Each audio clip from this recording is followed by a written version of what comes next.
Alright, let's do some side questing in the world of Final Fantasy IX. We shall not do any forward questing today. The only questing shall be done to the side. We'll see. Maybe I get bored.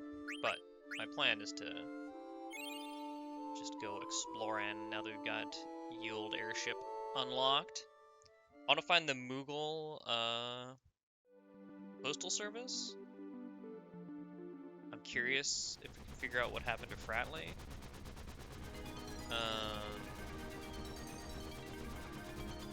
What else? It's just the Mount Gold continent, right? Yeah, it is. Those are definitely top of mind for me.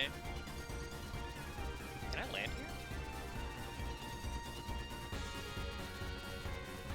It looks like no, which I assume means this needs to be a chocobo place. I don't remember how you can get ocean chocobos in this game though. But I assume it's possible given that there are islands that look like they need chocobos. So, speaking of chocobos, I think most of the side quests are tied to them. So step one is going to be finding more chocobo for us. I think there might just be the one though, to be honest. That's one of the things I want to find out and sort of confirm by cruising around a bit more. I guess I should also figure out where... Oh yeah, this looks like an airship only island, which means it's probably pretty lit. I might guess we're around there somewhere. I want to check out the Kuja Desert Palace. I want to see if I can go back there with Quina and eat some cats and other assorted things that live there.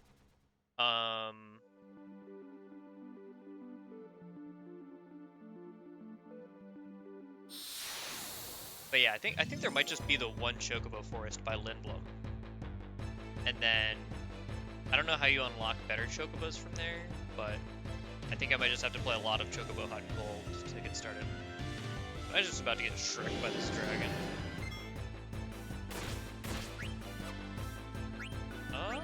I mean, it hurts a lot.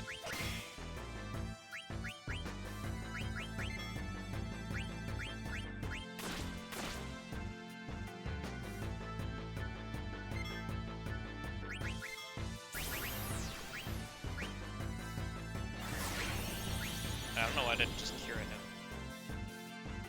First place. Yeah, that would have basically killed anybody who was inside it. So I assume this is a little bit above our pay grade currently, but we can try. Oh no. Annihilated is absolutely a correct statement. Alright, so we gotta beef up a little bit before we go to that island. Understood, understood. I wonder if we can find like an endgame synth shop. Because I feel like that's going to be part of the program of beefing up is getting stronger equipment.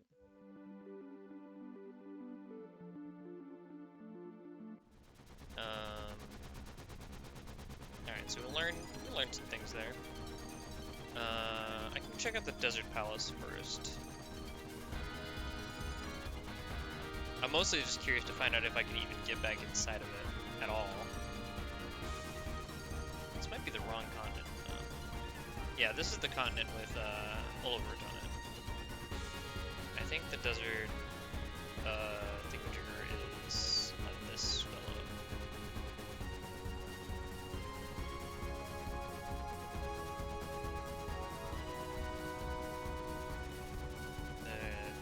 I forget what the continent names are all, but I think this is the continent of the infantry on the west.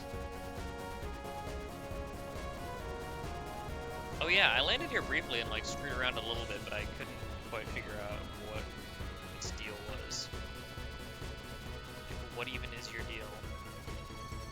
So somewhere around here there's the hole in the wall that goes to Kuja's house, right? And it's a slow turn speed though. I can't tell if it's any faster if I hold R1. It feels a little bit faster, but not by like appreciable margin. Maybe the Kuja household was just a convenience that they showed once. To be like, look, he lives in this hole in the wall.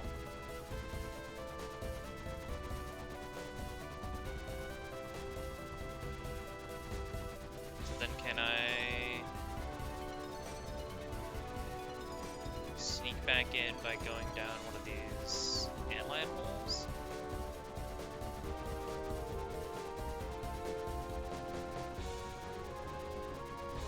Yeah, I feel like, wouldn't it be somewhere in these mountains? There was a little place to get into the palace. Maybe it's closed off now, and I just have to find those monsters elsewhere, or they aren't good for eating, or it's just visible. These are all possibilities, but I want to explore around a little bit before I write it off. That's chocobo tracks. But yeah, I think I need to eventually go chocobo hunting. I think it's this north one, right? Hello. Oh, I can't go in anymore. Yeah, maybe it is just not available. Or I need to find the little nook to drive the airship into. Well, I'm fine making that a... what do you call it? Just a vague to-do list item of like, maybe eventually I'll get there, but not in a big hurry. This feels like I gotta be able to eat it, right?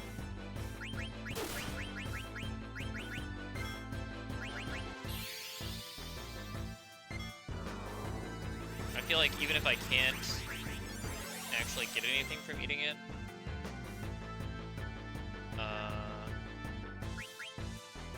I want to just for the flex.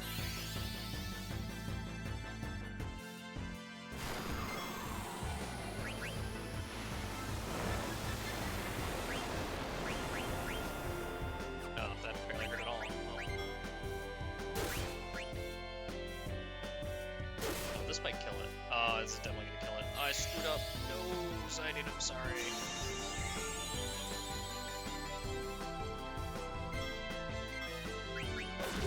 It's dead. I want to find another. I want to eat one. One time. I guess I can try to Matra magic it too.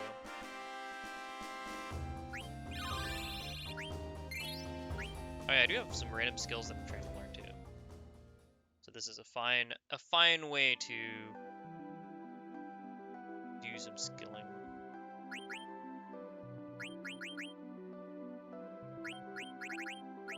Oh, auto life gaming, nice. It's even left at this point. Auto float, not the most exciting, but kind of handy. Yeah, I guess it's kind of what we've got at this point. Auto potion, yeah. Oops. Back judo vest. I feel like Dagger should need more skills, right? She spent so much time out of the party recently. And yet...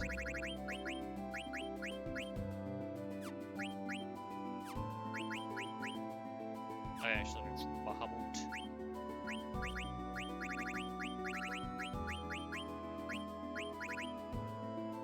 I feel like a Reflect Ring is honestly kind of fitting for Quina. Well, if auto life puts you back up at 1, that could be kind of funny if it's a way to get cheap limit gloves. And Freya also has spent a lot of time not in the party recently, so probably has a decent amount of stuff that is good to learn.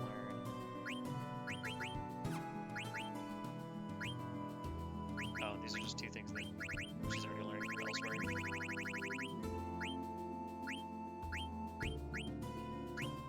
Oh, Chemist is good, right? That's the thing that increases item healing even further, I think.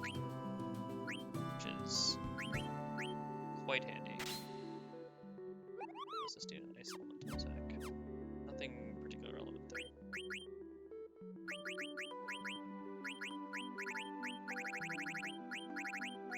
She's getting pretty fleshed out. Yeah, double splits, nice slimes. Which is nuts with Ether. If you're like, yo, let me just juke juice this ether right up. But maybe I can go in. I guess I can't, because, like, you know, we like fall into his clutches, basically. So I don't think it's meant to be like a proper way into the palace. I guess I could go look at the mountains from here too.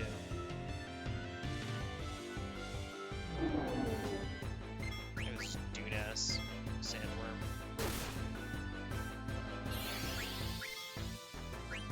I think one of everybody is gonna be.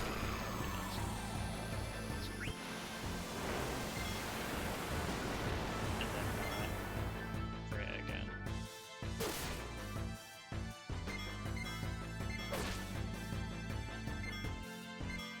So I thought really hard about rooting that one for me. Deeply considered it.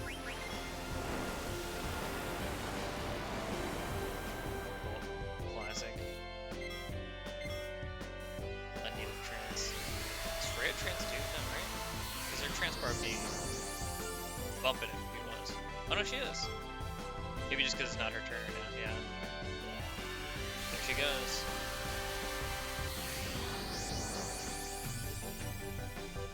Time to sit here and watch Freya try to eat. Or Quina try to eat, rather.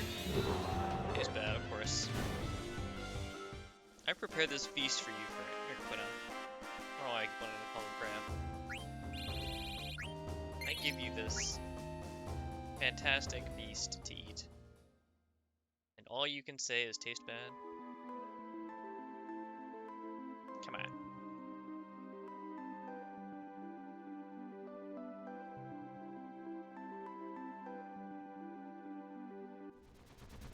So I guess now we're going to the Chocobo Forest.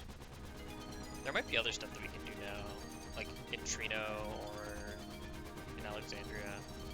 Basically places that we've been to before, but that, you know, might have new stuff to do. I can also go to the cliffs up by Gizmaluke's Grotto. I might be able to fight those dragons. I couldn't fight the dragons on the other island, but there might be easier dragons to meet up. Hey, where's the Alexandria port? Some chocobo tracks. I assume means that there's supposed to be an original hardware. No, I'm not that cool. I don't have a PlayStation. I might still have my copy of Final Fantasy 9 in a box somewhere, to be honest. But I do not have a PlayStation on which to play it, so we're emulating on the PC. That's how it's gotta go sometimes. Is this the little Gizmaluke's Grotto Tower? Does it look like? Oh, I can enter on the airship. That's pretty tight. Good to know. Oh, so Gizmaluke's Grotto is not. It's like way up. North more. So we had to walk all the way over here. Can I get out on here? I can. What's up here? The airship is very precariously on the ledge.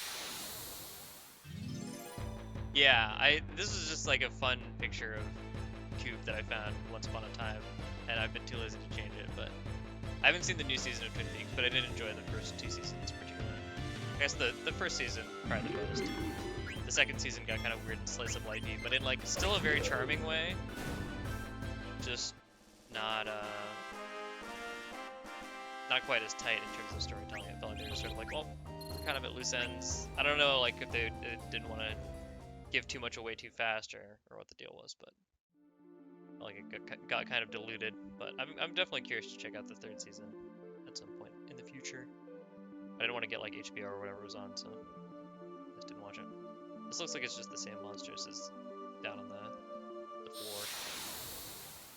I was just curious if they made a special little drop zone or a special encounter map for this little top thingamajigger. Does not appear to be the case.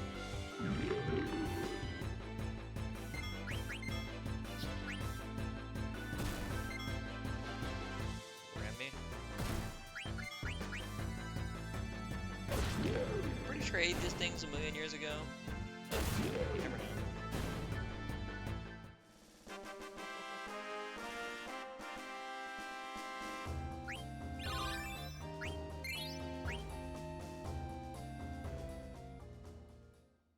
now it's hard to eat small things.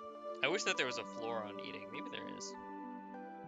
But it would be nice if it's like, oh, if this thing has like X or less HP and you're level Y, we just give it to you.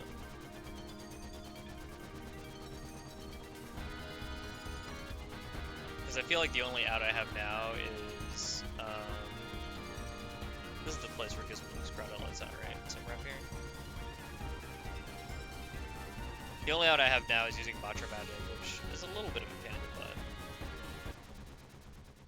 to be quite honest. Maybe it doesn't. Oh, maybe it does. Or this is just some other random forest that I can interact with. I kind of do want to go check out what's going on in Burmecia, though. Yeah, this does go to Gizmo's Grotto. Whoa, it's baby Moogles. What's up? What's going on, little Moogles? I wonder if they've got any mail for me down here.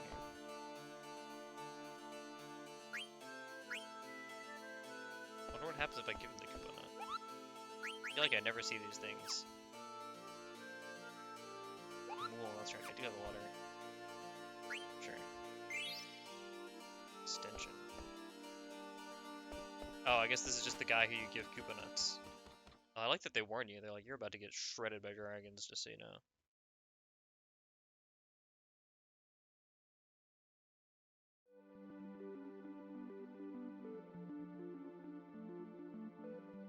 I guess I haven't really done anything important, so even if I die and have to reload, it's not the end of the world. I don't remember these dragons being that bad. They definitely were like way stronger than I was when I was going through Gizmos, obviously, but I don't think that they were like the do 2000 damage to your entire party from the last dragon fight. Maybe not. This looks a lot like the same dragon. Maybe there's just one kind of dragon. It's the kind that destroys you. Let's look at how much damage you have to deal to this thing.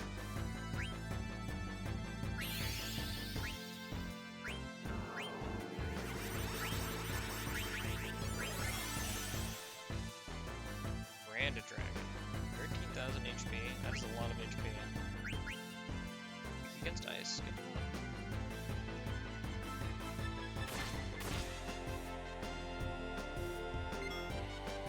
I guess we should probably go.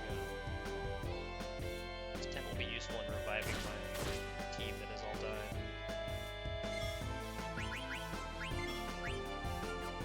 You got it, man. I don't want any trouble. Level 60. I'm definitely not very close to that right now. I think I'm like level 40. So we got some room to grow is what I'm hearing. I need to figure out how to get a lot of HP is really what it is. In 7 you can just equip a bunch of HP plus materia onto people. And in 8 you can just junction a bunch of like plus HP. And then you're basically like chilling. Oh yeah, I wanted to visit Dolly, because I think that the windmill is probably stopped now.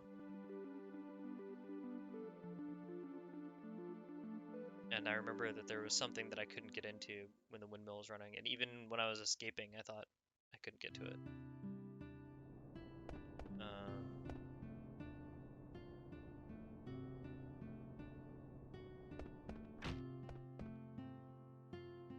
I guess the factory folded when we were doing all the stuff.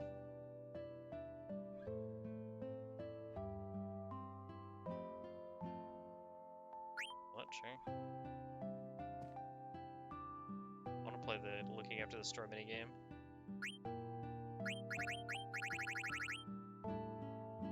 Okay, so this is all old news. When do I start? When's my... what do you call it? My Racketeer minigame begin? Ready for it. I don't remember any of these dudes' names. Finding Kamul is gonna be absolutely impossible.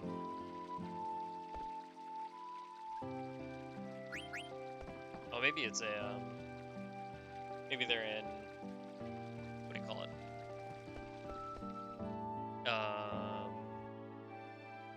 The castle I'm supposed to go to, Ibsen's castle. Could be, could be. Maybe I need to go there to turn on some of the last side quests, but I feel like I've got a lot of catching up I can do anyway.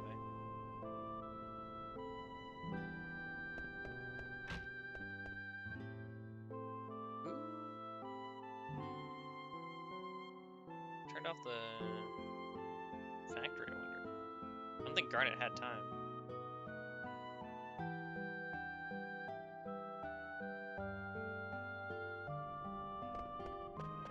Oh, this is where I want to go anyway. Yeah, the windmill has stopped. Which I think is news.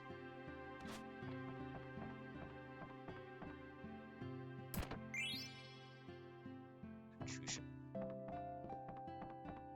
This one. Oh no, elixir. Kakusha is something for girls to wear, right? I already have one. Son of a gun. I mean, ability up's pretty good still.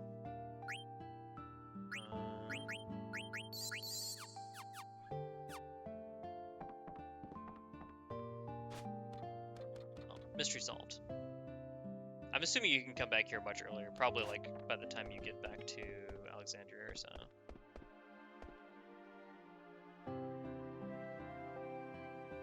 Oh, there's a mirror's key thing. Get in there. Fair enough.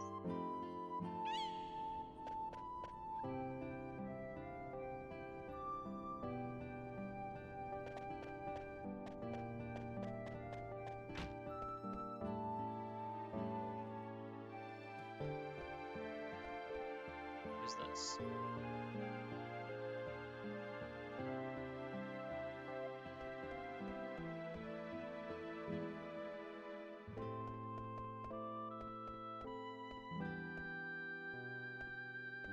It's over here. Is it the menu or something I can read? Yeah.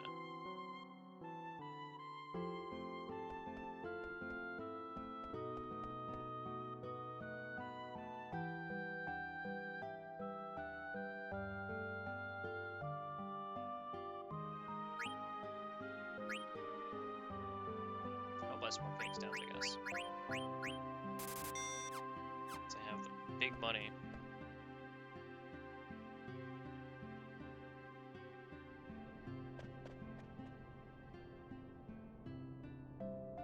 I wonder if Lindblom has a, what do you call it? Oh, like a top tier synthesis shop yet.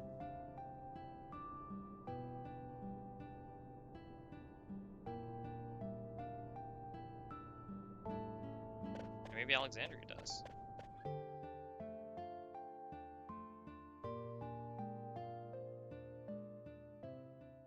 Find some advanced itemology. Because yeah, I haven't had a new place to shop in quite some time.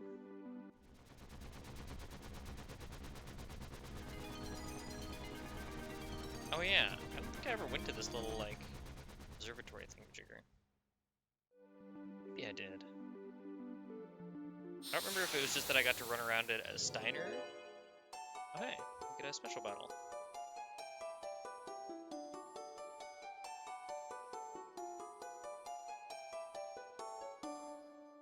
It's a squirrel. Oh, some ores, little one.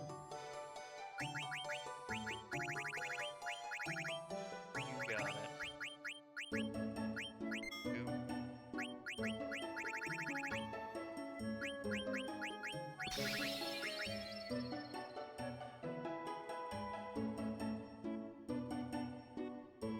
Mr. Ghost. Ah, this is another side quest. I forgot about this one. But I guess it does count.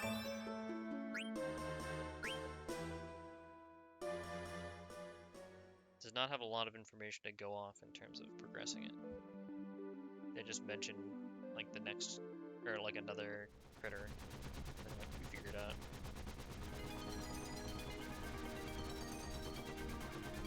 So this is the valley by Alexandria, yes. It's like where we went through the evil forest. I wonder if I can go back to the evil forest and find it before. It's Trino. That might also be a good place to look for later games, shops, and items and whatnot.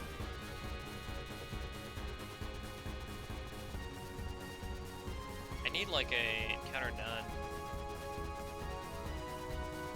type ability. So I feel like running around these places is going to be a pain in my butt. Having to fight a bunch of low level enemies.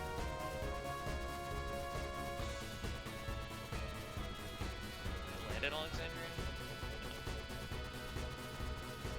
No. Only Lindblom has that technology. I guess they've got like the airship dock that you can use. So that kind of makes sense. Yeah, let's bum around Alexandria a little bit. I don't think we really got to hang out here last time we were here.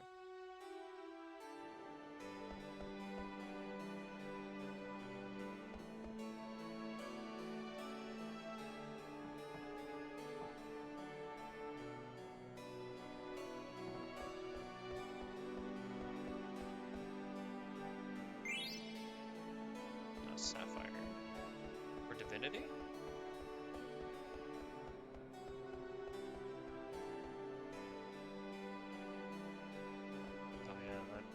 It's a rough bunch, man. It's not a person, I see.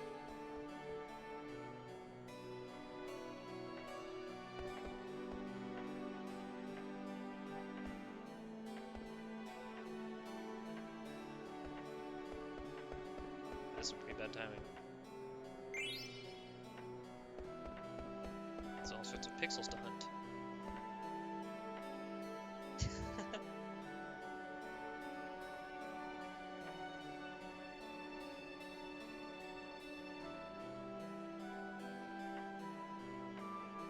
Oh, he's not Harry anymore. He got told off. Poor dude. Some knights in training.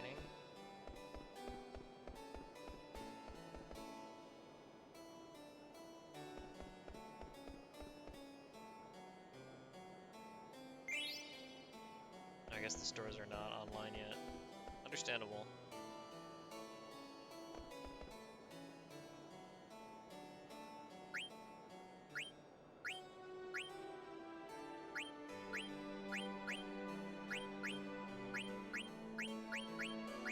Mostly old news at this point. I do need another grip of pinwheels though. That much is certainly true.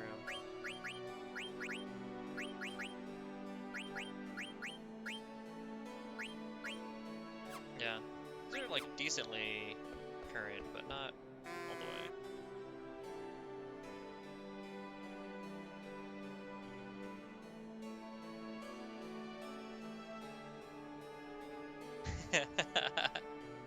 It's a very diplomatic way of putting it. I guess you gotta have the diplomacy skills if you're gonna wield the horn.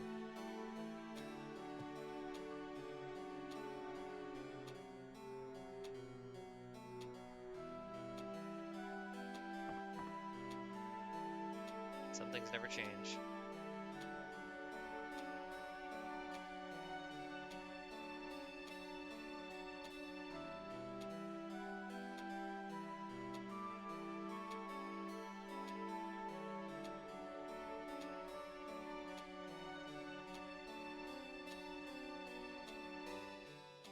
Yeah, no kidding.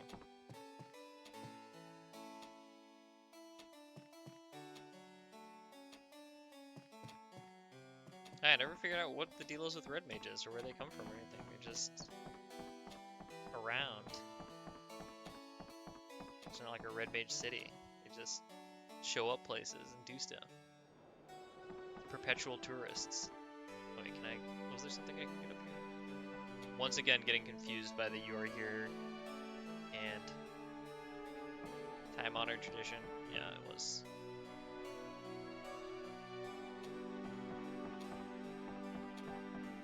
Baked out by the hand.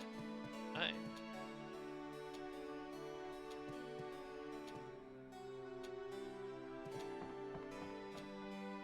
I do kind of need to, like, rest, though.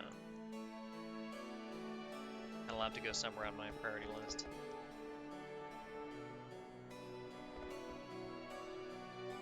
I guess I can just use a tent, too, if I get lazy. want to go see Ruby's theater. Oh, this is the synthesist. Just wandering the streets.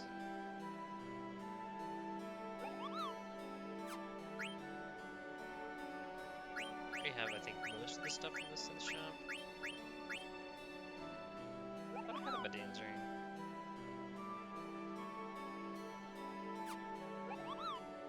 Really? The Stardust Rod? I had Magician Shoes too. Maybe I fused them into something else. Yeah, like I probably made the feather boots out of them. And yeah, similar, the reflector ring probably got made into the Medane's ring. Or vice versa. I think we've basically gotten everything, which means we've got access to all the skills we might need.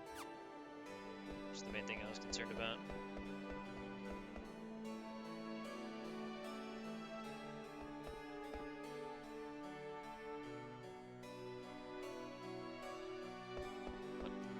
What about him? Oh, he's just being a dickbag.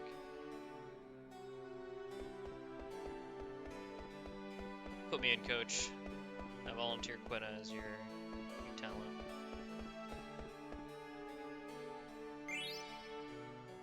Wow, that's I feel like that's a lot of money to leave on the floor.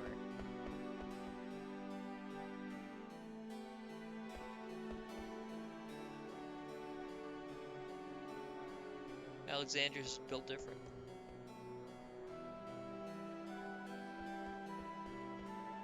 Yeah, I feel like having a Elder Dragon summoned on into your lap basically is gonna put anybody out.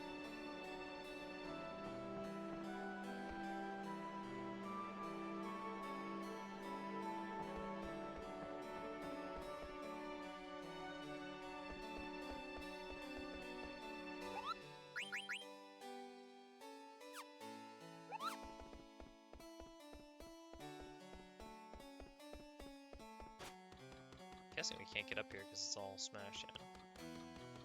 Indeed. What about the old guy at the end of the pier? Usually has some fun stuff to talk about. Oh, is this that guy?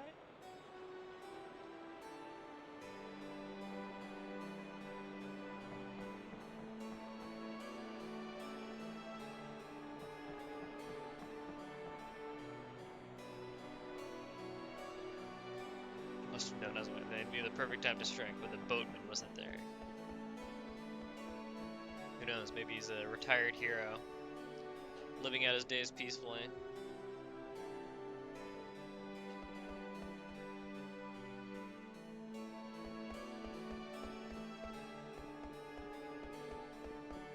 I'm gonna go to the castle, which I don't really want to go to right now.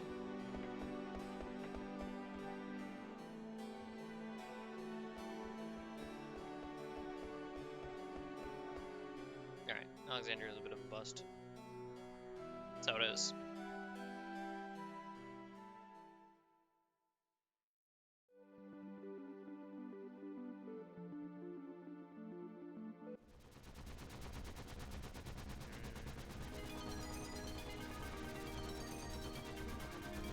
So we can go to Chocobo Forest.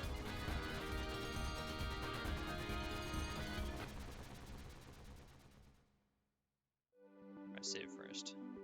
I guess tent and then save. Since we are still beat to crap from the dragon attack.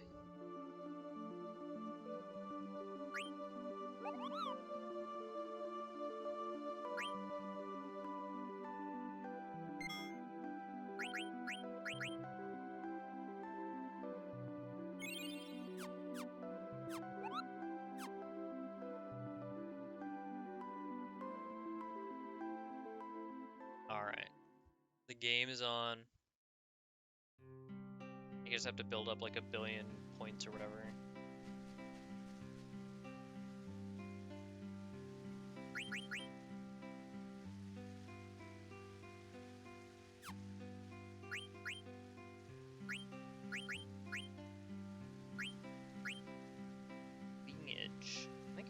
was right.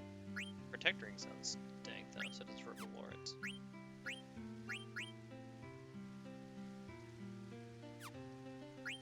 Oh, I need to have Gissel Greens first. Also, yeah, that heavily implies that there's other chocobo forests, but I feel like I haven't seen them.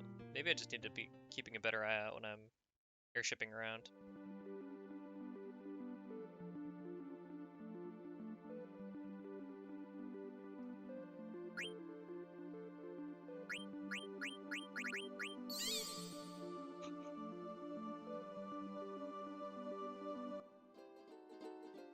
And then I think somewhere in here I can, like, one of the items I can dig up is basically the little hint cards for where you need to dig up treasure.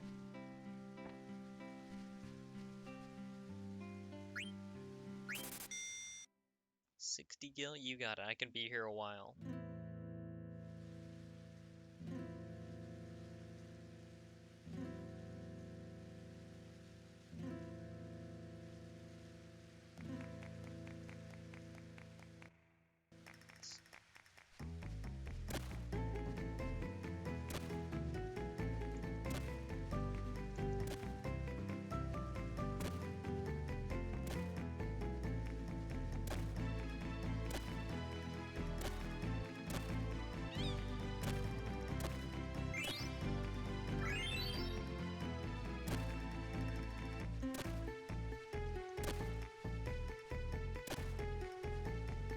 I assume they re-hide a new item when you find the previous item.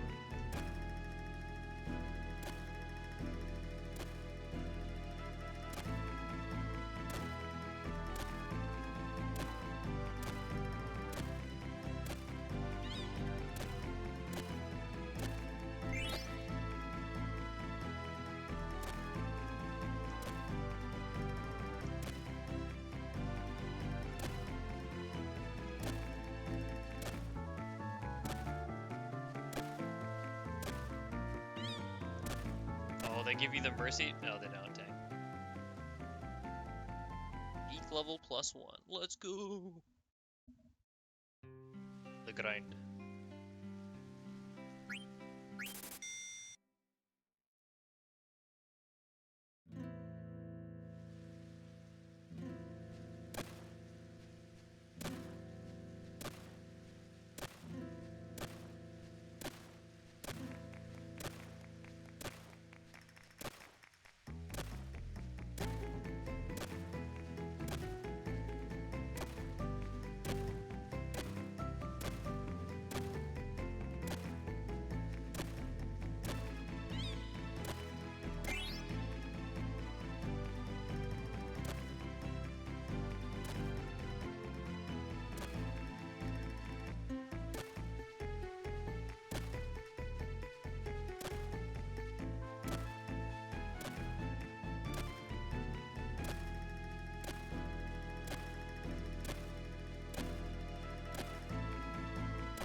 Deep in there. The leveled up beak. Oh, is it ore? Come on, man. Help! I need increased range. I need beak levels, man. Maybe I can't get the good stuff here yet.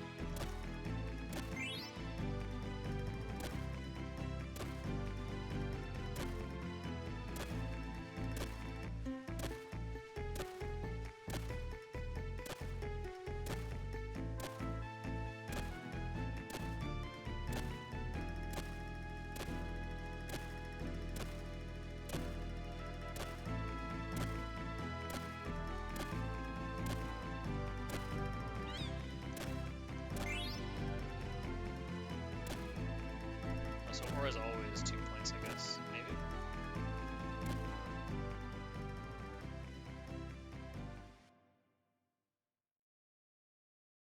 Yeah, maybe I'll have to go find more chocobo forests elsewhere to get fun stuff. I would have assumed that they would have given you kind of the goods right off the bat, but why now?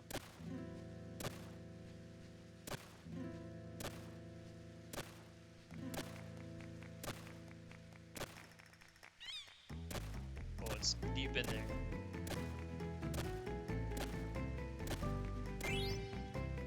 For a tent, nice.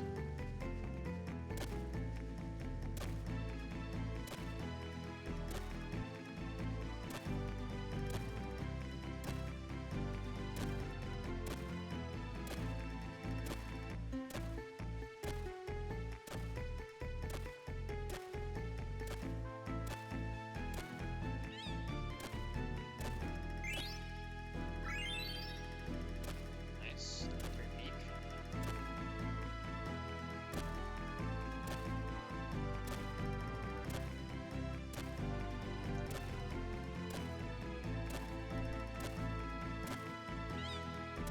Oh no, it's too far in there.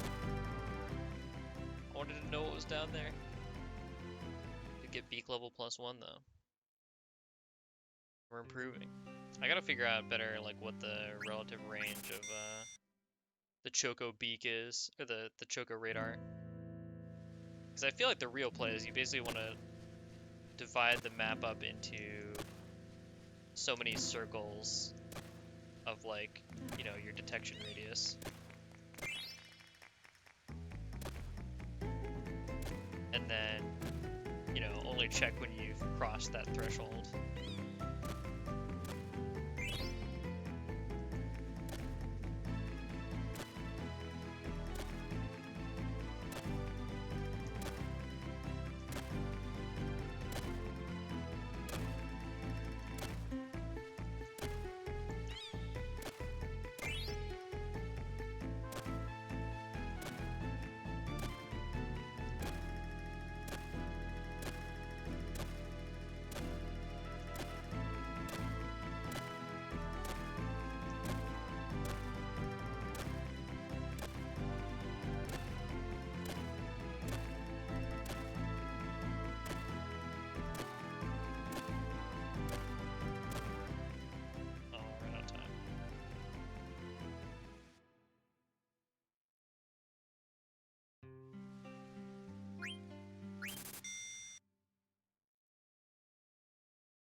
Yeah, I guess I need to figure out like some X marks the spot technology.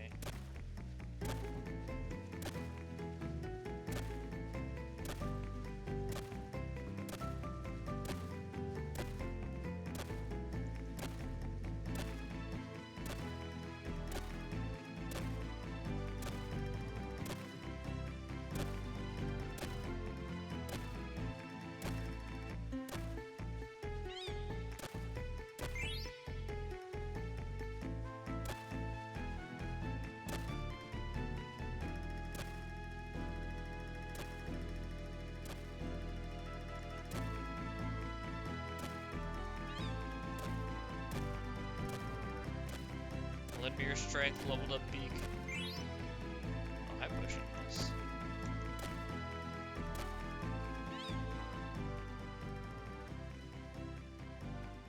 I wonder if you have to have like certain chains of finds before you can get rare items or something. So you have to be better at finding more stuff quicker? I don't know.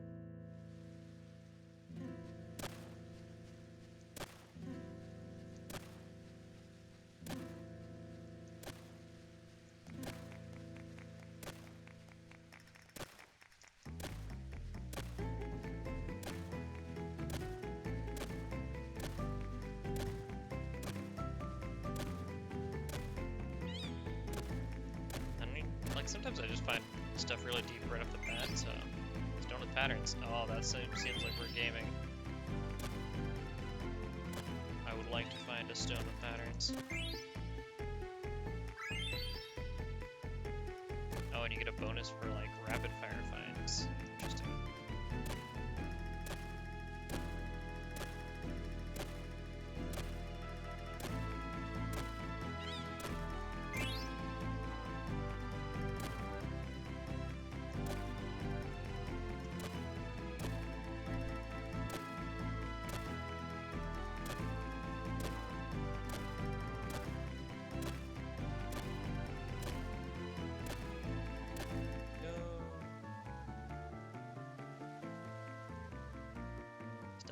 Big points for stones with patterns.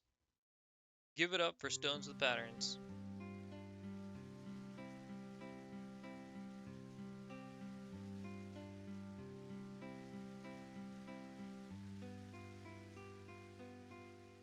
Nice. Chocograph.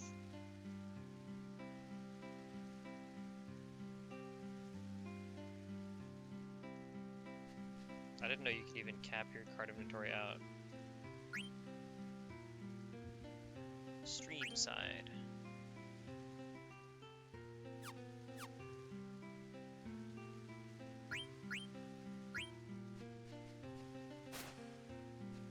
Oh, so do we gain more abilities as we level up?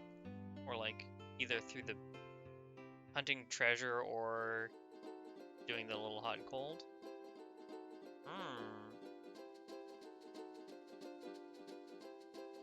They kind of give you a gimme early on, which is nice.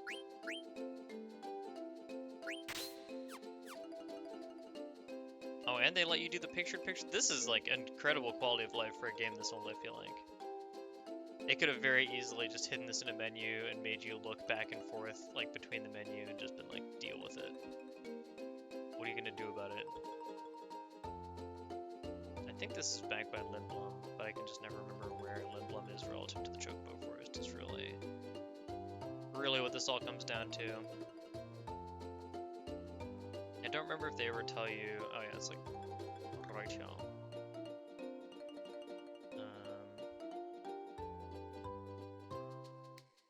So it looks like it's from this side.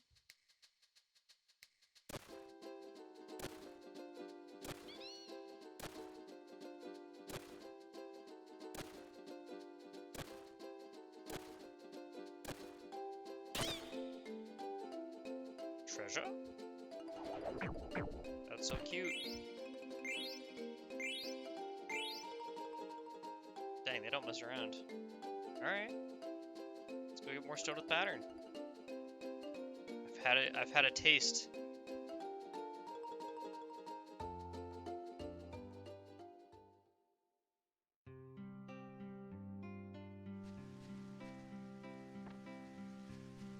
Chocograph complete. What up?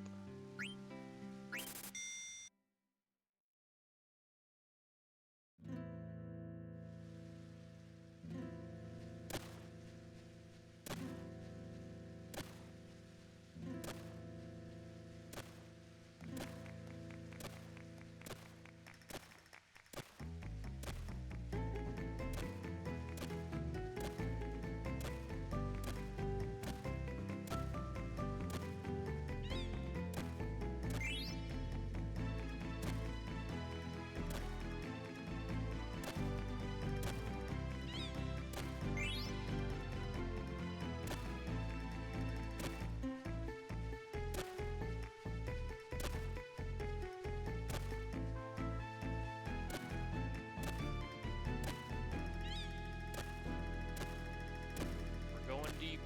Our remedy's pretty nice, yeah.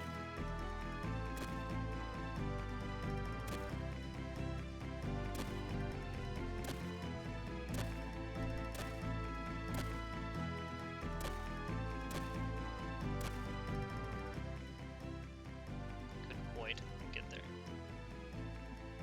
Yeah, I guess you just gotta RNG and trust your way through the process of finding chocographs. Fair enough. And then somehow, I assume by playing a lot more chocobo games, you get abilities that let you traverse various parts of the world. You see, you get to listen to Vamo Flamenco while you're grinding these out. It's a pretty good way to be.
powerful.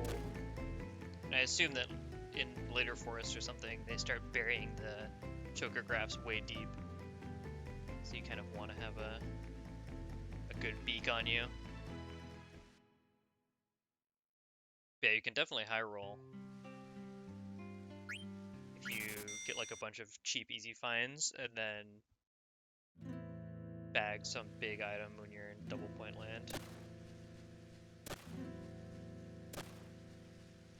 I feel like it's a kind of nice mix of RNG and skill. It feels a lot like fishing to me. Where it's like, it's a nice thing you can just kind of like vibe and do, and then you can still kind of like skill express your way.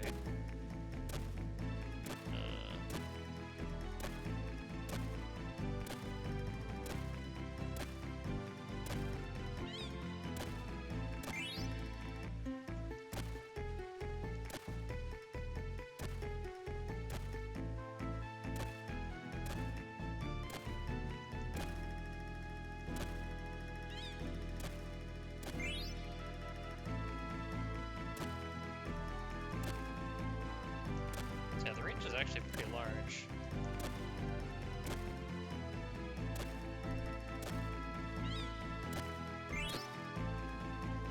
So it's probably good to consider, like,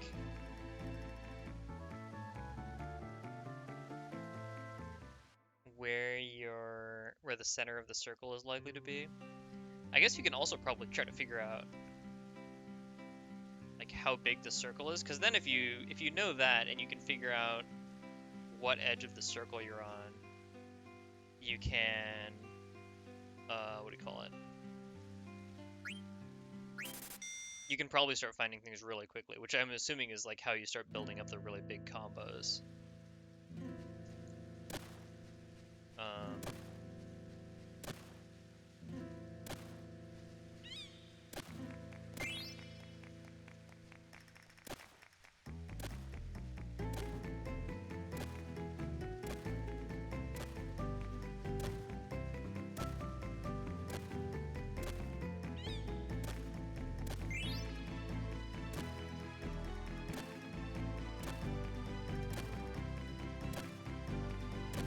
And yeah, the speed at which you survey versus what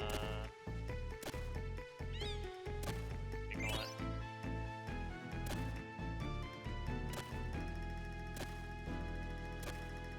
Like if you're very slow, you'll like have a much better idea of where you are relative to the item you're hunting.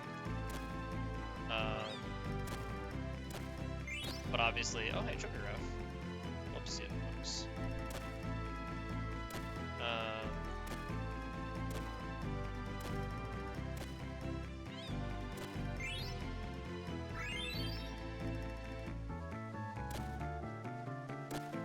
But since you're on a time limit, you can't really just like hang out and like slowly make your way through.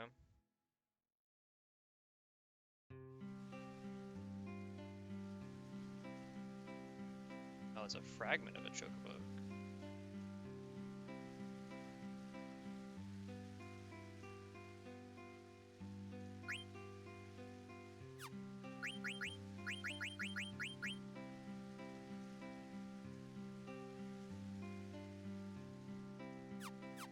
Oh, this is the beginning of the Ozma, like, hints. That's cool. So I assume that means that there's more pieces to the chocograph in here.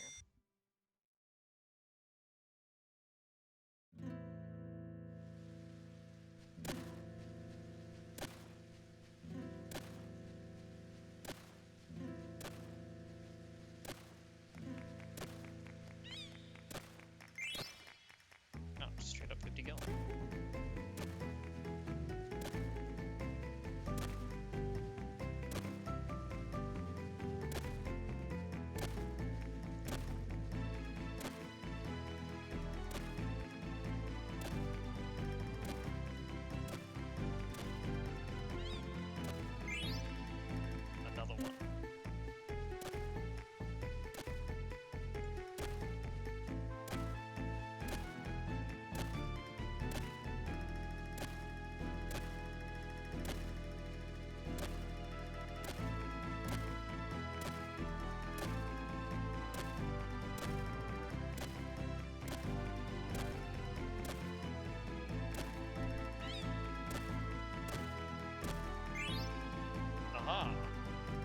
snuck it through in time. Holy smokes.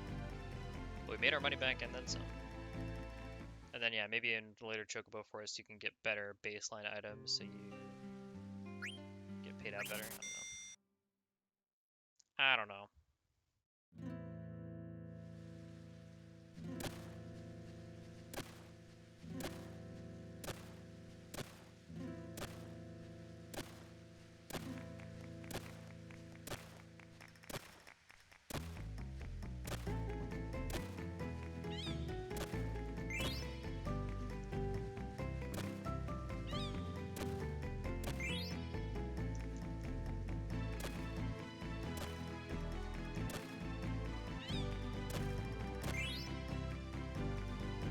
I thought I was gonna get the 5-second bonus back to back.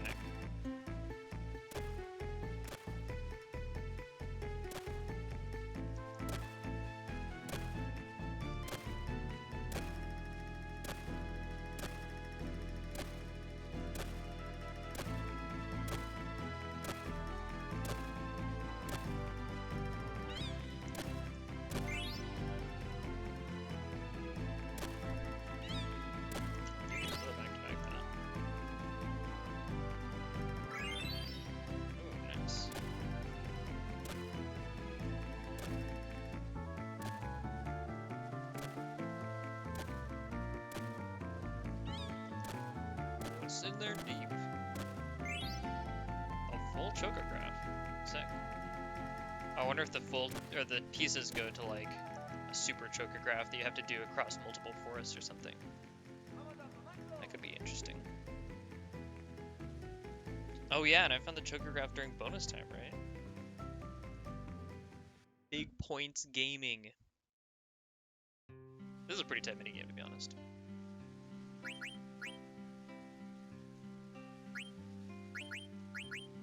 And points take a long time to add up to anything useful though. Acting like the chocograph.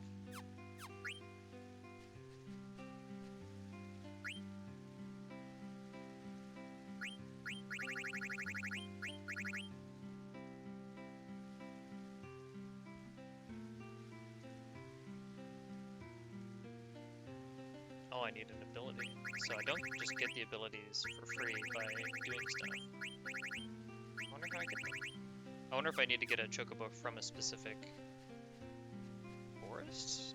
I think so though. I think the fiction seems to be that this is just one chocobo that follows you everywhere.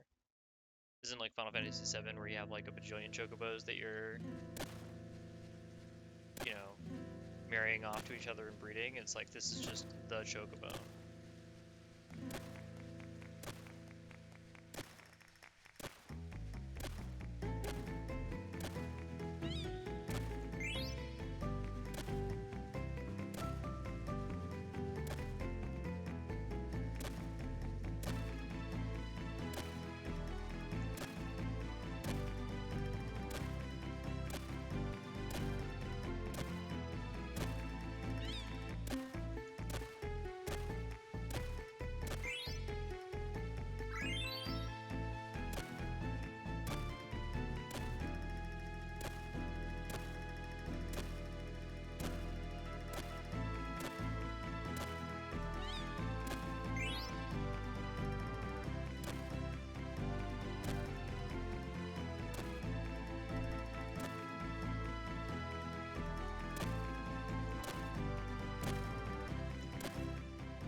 Another chocograph though, which is pretty sick. I like that they at least tell you straight up, like, yo, you can't get this one. Don't worry about it. Try again later.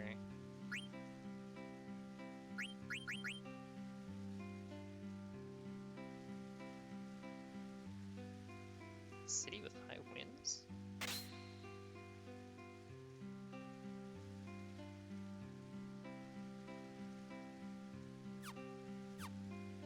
Certainly kind of curious.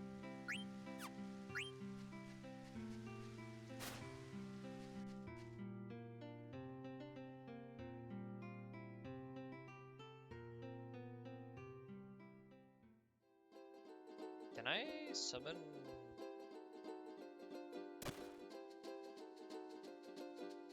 No. City is windy. Oh, probably Burmecia, right? Or Clara, I guess. There's not a coast up there, though, is there? Maybe there is. That little, like, northwesty... doodad? Be worth a look, anyway. Because, yeah, I don't know what other city would be considered windy. A city with a bunch of windmills that I'm not thinking about?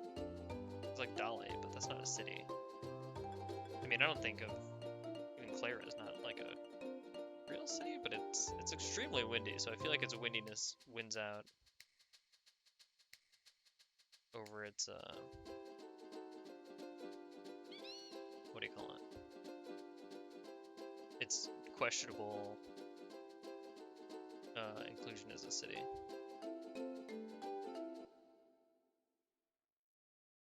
Oh, that's right. Getting off the chocobo also doesn't make it run away like in older games. Yeah, it does look like there's two mountain ranges around here that meet up, so... There is indeed a coast up here. There is! Look at that! Hey, we found it, lads. Now we just need chocobo tracks, and there they are! Folks, we love to see it. Unfortunately, I've been getting a bunch of Gissel greens from...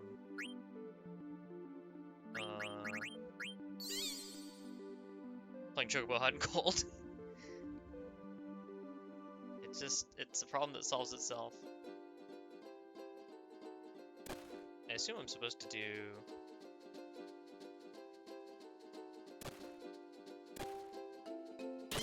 as close to the center of the frame as I can. Oh,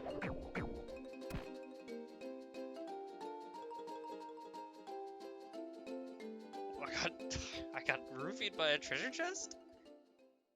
Come on, dude. What? The Chocobo planet?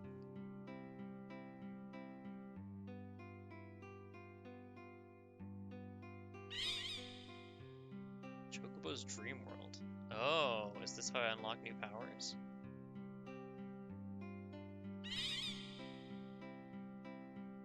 It's Fat Chocobo. Yo, what up?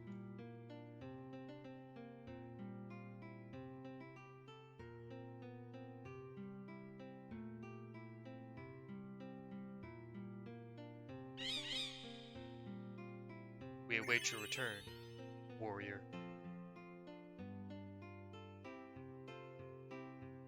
To the lagoon through a beach.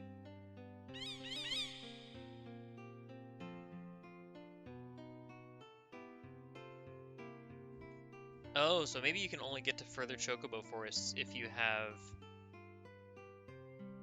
the requisite ability. And that's why I haven't seen them when I was just wandering around, because I was not looking with chocobo eyes. Oh yeah, I'm blue now. Oh shit! I'll go cross a river. Are there even any up here? I want to find a lagoon. I mean, I guess there's the river by, what do you call it? Yeah, Clara is really just a freaking crater. By Lindblom, the one that I found the first treasure chest at.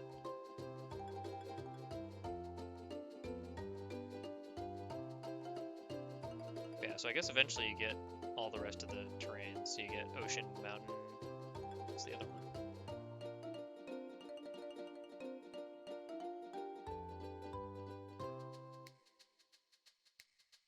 I'm already honestly getting pretty into this. It's pretty tight.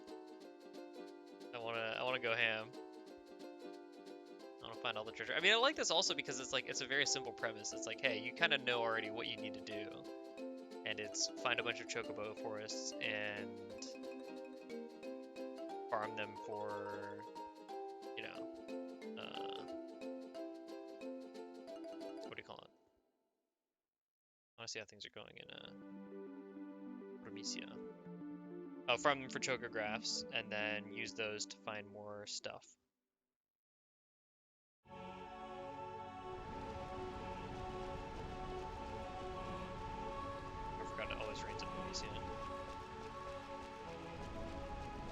still full of monsters even. Nobody moved back in afterwards? It certainly feels that way. I mean, I'm not getting any random encounters, but it definitely does not feel like people moved back in here and were like, ah, Burmecia. It's free after Kuja attacked. Well, I'm kind of curious. I feel like maybe if I go all the way to the back of the dungeon again, I'll get something. I guess if I'm not getting any encounters, it'll be a pretty quick thing to check. Oh, wasn't there also a weird treasure chest I could never get last time?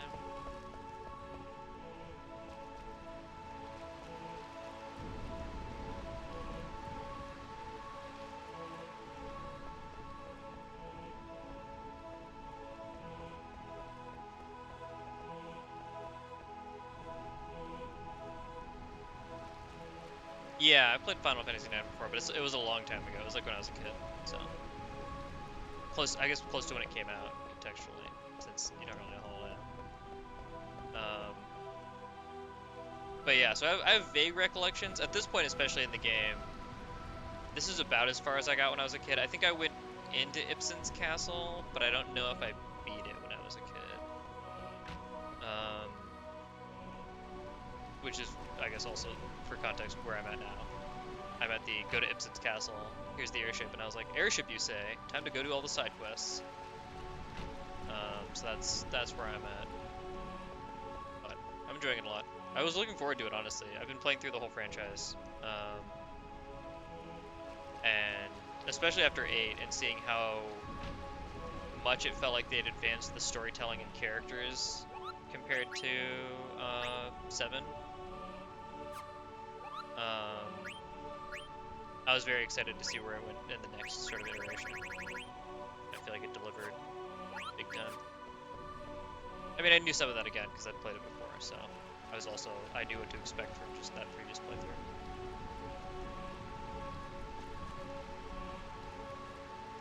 I guess it's nice that there's not random encounters here. Yeah, the airship is always like the traditional place where things open up. Oh, that's right, we did the little like jumpy pseudo cutscene here to get up, so we can't even go to the end of the dungeon. Okay. Yeah, airships are always a classic. I burned myself in FF8 recently because I went straight to the end game. I didn't realize that when you went into the final dungeon in 8, it locked you out forever from the other dungeon, or like from the rest of the towns. So I was very bummed out to find that, and so I'm not gonna repeat that same mistake. I know Ibsen's Castle isn't the last dungeon, but I'm also like there might be a few things that I'm locking myself out of by not going to it. But oh yeah, I never figured out how to get that chest. Mystery chest. But I know that there's also a lot of stuff that's already available to me, and so I was like, I'll just start with all that, and then when I feel like I'm hitting a wall, oh yeah, it's mild spoiler, but a quality of life spoiler, because it definitely was surprising to me. I was like, all right, I made it to the end of the game. Now I'll go do all the side quests and like grind up a bunch of magic and do all this other stuff that I'd been putting off and like find all the optional GFs. Oh, there are encounters in here that are just incredibly rare. Weird. Or I was just getting extremely lucky. And then yeah, it was like, oh, by the way, all the towns locked. I think a lot of the side quests are in dungeons, so like I technically probably could have still done them, but it just kind of put me off because I know that there's at least some side quests that you want to be able to go to towns for, like a lot of the card collection stuff. Wait, can I eat these to learn more? I feel like that's a classic skill. I think I already have this attack killed, unfortunately, yeah. I also don't want to wait like 9 years for the next encounter in Burmecia.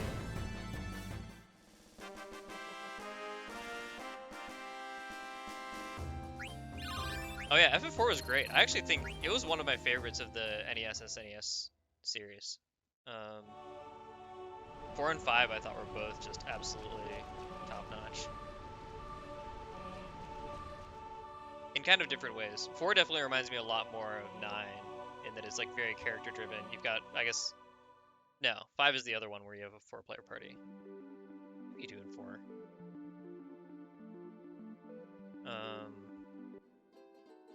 Yeah, I love the job system too, though, for sure. It's like such a cool thing. I mean, I fell in love with it primarily through Final Fantasy Tactics. Um, but yeah, playing through 5, I was like, oh yeah, this hits all the right spots. Oh wait, can I chocobo over to there? Can't tell if this is too narrow to traverse. It is. Okay. Just asking.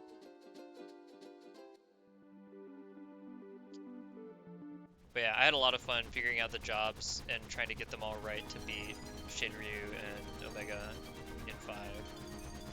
But that was very neat. I guess I gotta go back to the... Oh yeah, I was gonna look for the river and see if I could find the lagoon. I assume there's still stuff in, what do you call it? I only played a little bit of Tactics Advance, honestly. It was okay. I just never really got as into it as, like, the original Tactics, but, I liked it decently. Like, they had some fun new jobs and things like that. I felt like they kind of simplified the job system. I don't remember it very well because it's been a while, but my impression was that they sort of like toned it down a little bit, and you couldn't do quite as complex stuff in terms of like ability sharing. Oh, yeah, I meant to save after Burmecia. But again, that's from kind of like a long distance memory. I think some of it, like the story didn't like hook me a ton. Yeah, the laws were a little bit funky. There was some interesting potential there, but I agree that it mostly felt kind of like arbitrarily restrictive. I think it would have been nice if there had been like the opposite of laws, so like things that made you want to do certain things in a battle. Like I think it was interesting to be like, oh, you can't do this, but it mostly felt bad when that happened. But if it was something where it's like, oh, use this kind of job, and you're like, oh, I have that kind of job, and then you could like get something and be rewarded for that. That seems like it would have been neat. But yeah, laws were kind of a tax for sure. We cross this river. Wait, can I only get into the river? Ah, I see. I need to use a beach to get to a river. I can't just walk into the river. I guess once I get mountain walking, I probably can. But for now, I cannot. Oh, and I just get dead-ended here. Sad. But yeah, and also the story just didn't quite hook me as much in Tactics Advance. I liked the really kind of operatic story that Tactics had, and so going from that to like kids trying to find their friends was a little bit of like whiplash. I'd be kind of curious to revisit them. I'm planning to do Tactics and Tactics Advance, and the rest is like another leg of playing through like. So I'm gonna do like all the numbered games in the franchise first, and then I might do a bunch of the other games like Tactics and all the sort of similar stuff. Was that the only river that I could get to? I already found this treasure chest too. Why is it still chocographing me?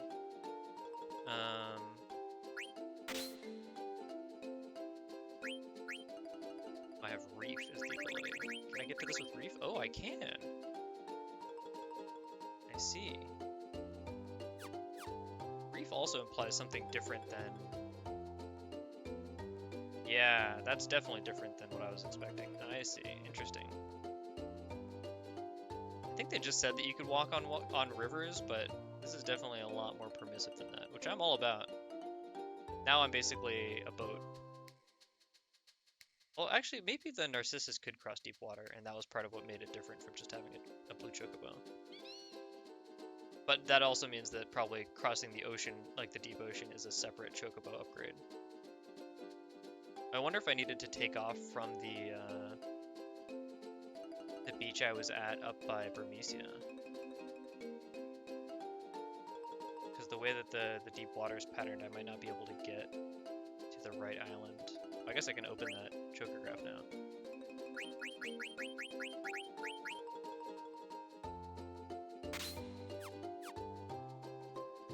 But it looks like I'll need a beach, I assume, to be able to get up onto whatever island this thing is hidden on. So So the most important part is basically going to be finding one of these weird little islands that has a beach. Since no beach, no access. And it says I can get there with reef, which should mean that it has a beach that I can load onto. That's not a beach, I already knew this. Oh, yeah, you might be right. That's an interesting thought. Is there a good shaped island near here that I could use? Can I go through here? Oh, I can. I think it gets me anywhere, because yeah, I get stuck here.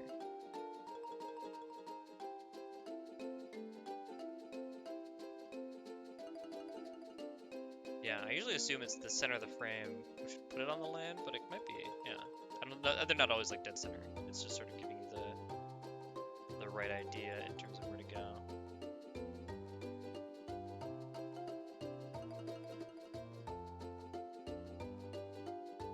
Was it this guy? I think so. It doesn't look quite big enough.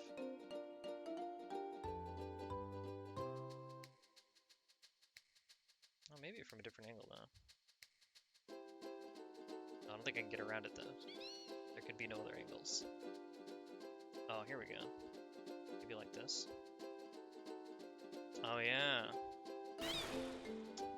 Look at you, thank you. I definitely would have gotten super sidetracked by that, so I do appreciate it. I wasn't even thinking about that. 8 potion for Phoenix now. I'm definitely getting a lot of, like, not a lot, but a decent amount of these are pretty dated rewards since I'm so late in starting this up. I didn't even think about digging in the water though. That's pretty smart. And yeah, there's not any other rivers. Can I see rivers on here? Yeah, I can. Okay, nice. So yeah, I wonder if I have to go up like this way to get to the lagoon. But I can also just keep screwing around in the forest. I'm sure there's more stuff in there. Nice. Yeah, I'm really liking it. And it seems like there's a lot of fun stuff to like collect and explore between like blue magic and chocobos and cards and all sorts of other stuff. So it feels like a game you can really get a lot out of if you put a lot into it. It's always fun. But I am playing. So I guess maybe the reason that you asked if it was the original hardware is because I did not really like the font on the PC version at all, and so I emulated. Oh yeah, we're missing a Moogle.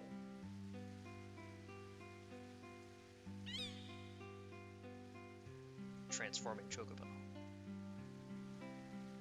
Paradise on Earth.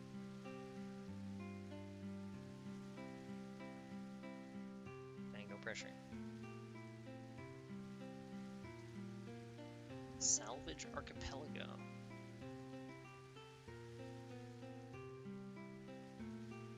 Oh, the lagoon.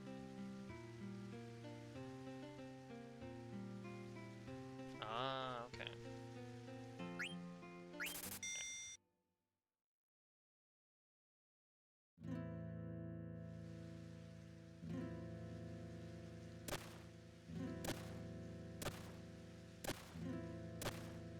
Is it up here? That would be so messed up. Okay, it's not. 50 bucks.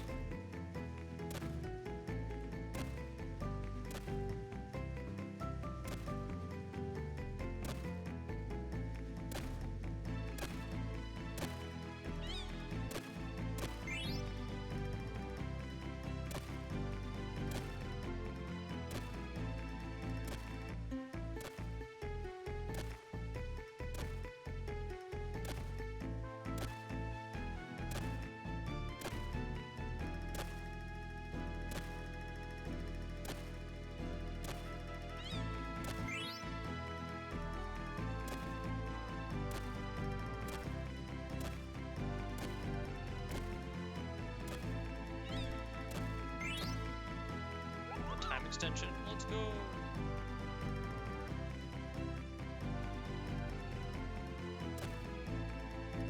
How much I can find with basically just 10 seconds, but we'll find out.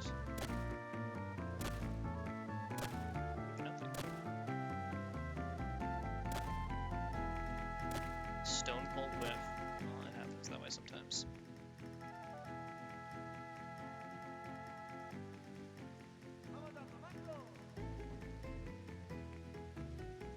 Oh yeah, the card game, it's fine. It just feels like I don't quite understand what you get out of it as clearly. Like I think in 8 having it tied to magic was a really cool way of like A, motivating you to play, but then also giving you a good way to access magic that isn't as grindy as getting it through combat or like draw points.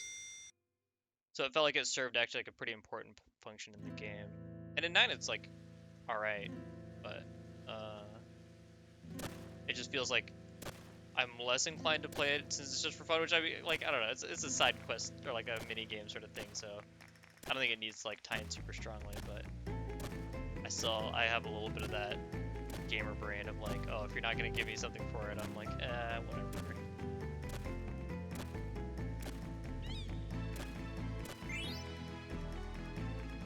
I got a chopograph piece.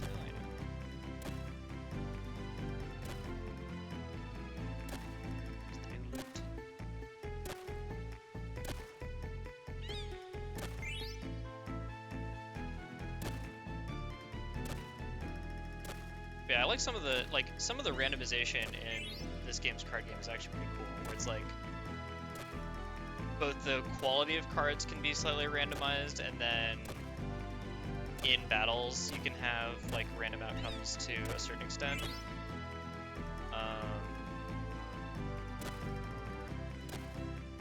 So that can lead to some kind of fun, like dramatic swings, or like cool things where it's like, oh, I found a version of this card, but it's like a cooler version than the one I have.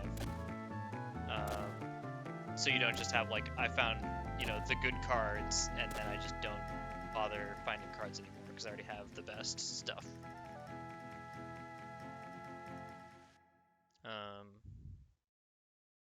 So.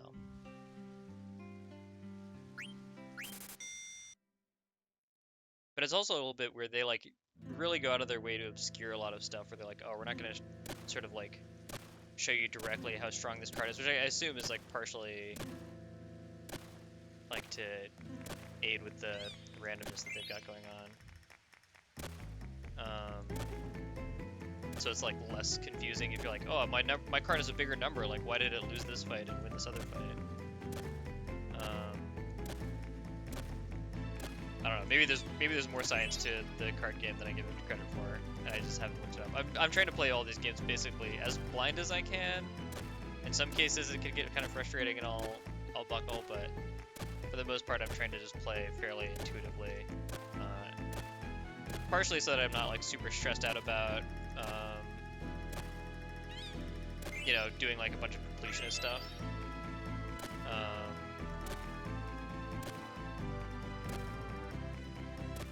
But also just because it's kind of fun to play the game off essentially memory and discovery. Yeah, I'd be interested to see what kind of stuff they did if they remade a game like this.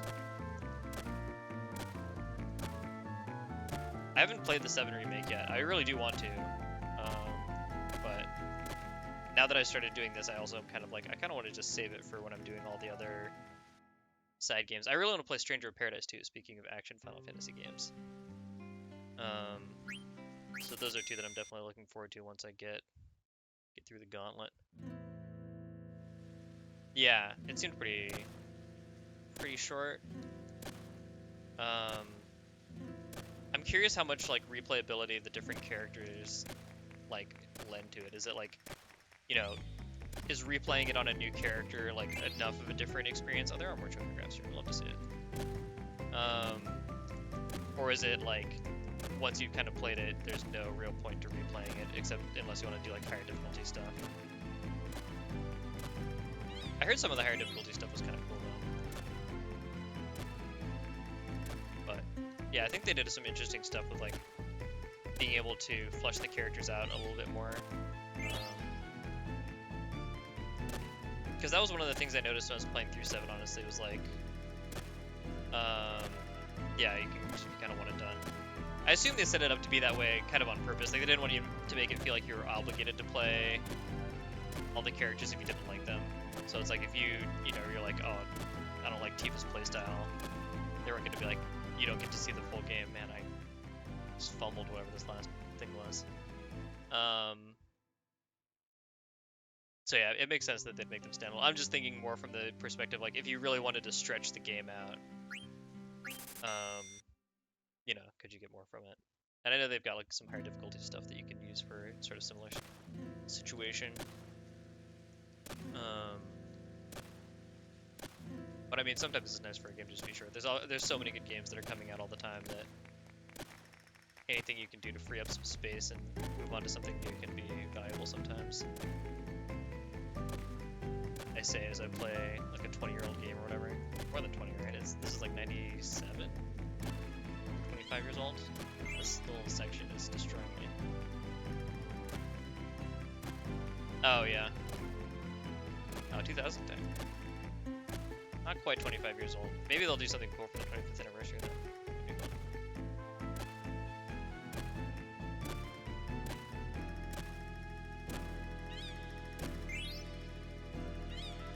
The 1-2 punch.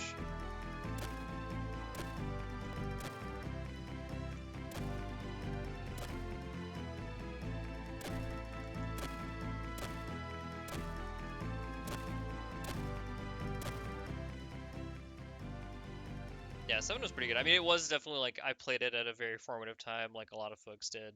And so it definitely has some special place in my heart for it. But replaying through it, I was like, this is like pretty good, but it definitely has some pretty big weaknesses, I thought. I still enjoyed it a lot, and I thought that the story was quite like interesting and unique, even among like Final Fantasy games. Having sort of like the environmentalist, capitalist conflict thing going on was an interesting angle to take for a series like this, but I thought it was neat for them to give it a shot. But yeah, a lot of the stuff around like character development in particular was like very limited by the way that the party structure worked, where it's like characters in your party wouldn't comment in dialogue scenes. Like it treated them as if they just like weren't with you at all. And so I feel like a lot of characters got shortchanged if you didn't have them in your party at all times, which felt kind of punishing. Where is it?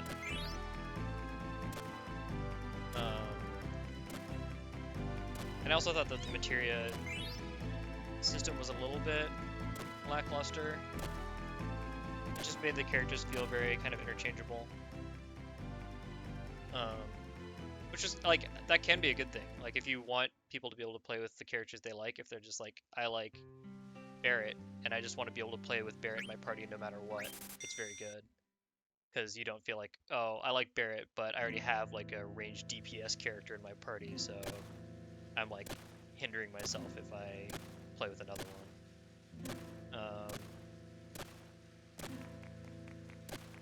So it's nice in that sense, but it does feel like there's a little bit less. There's like some sort of lost gameplay in that regard. Whereas I really like that in Final Fantasy IX, the characters having different abilities was like a cool way of making them feel a little bit unique. And then like the abilities, like the passive abilities, kind of let you flesh out some of the other parts of their character in different ways, or like the equipment system.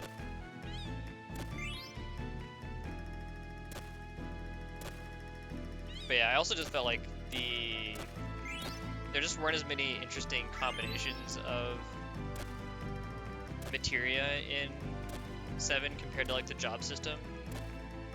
Like, you could kind of make people mages and like they would get physically a little bit weaker, but it just never felt like as sharp or interesting. And like, I was just surprised that they didn't incorporate more of the job mechanics as materia. I feel like stuff like jump or what are some other like interesting job specific abilities? I guess they put like control and some other stuff like that in there, and like the enemy skill.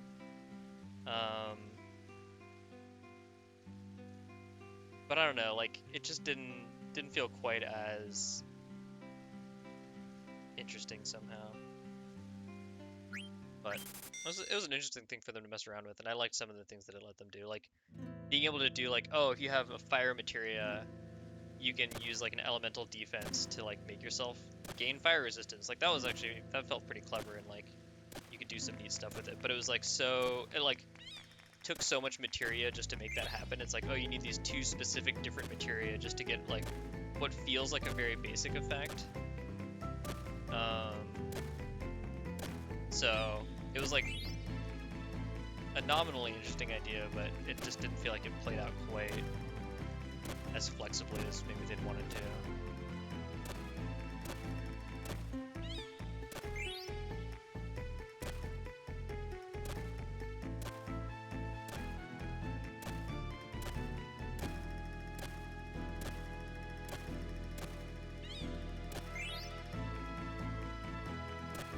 That beak strength is actually doing work at this point.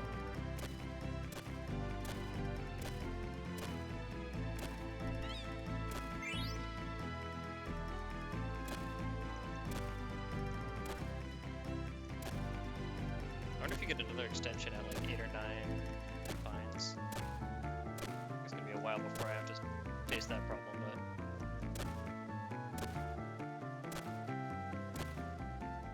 Oh, that was a weird one. Way in the corner.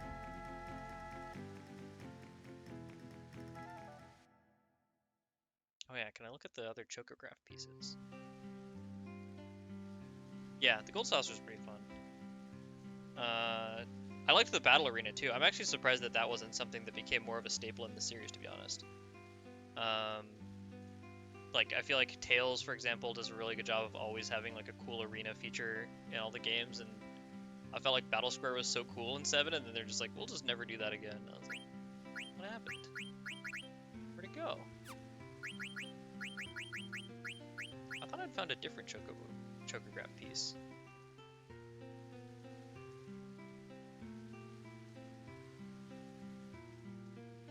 And salvage. I should have written down where they said that what do you think?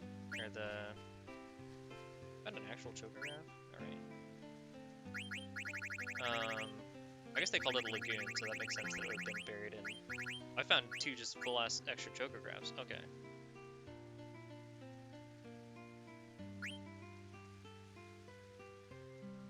That's good to know. Cold field.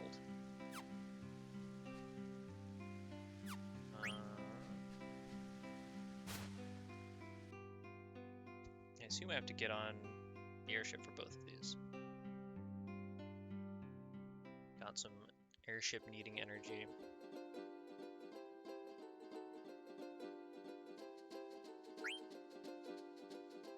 I thought I selected this.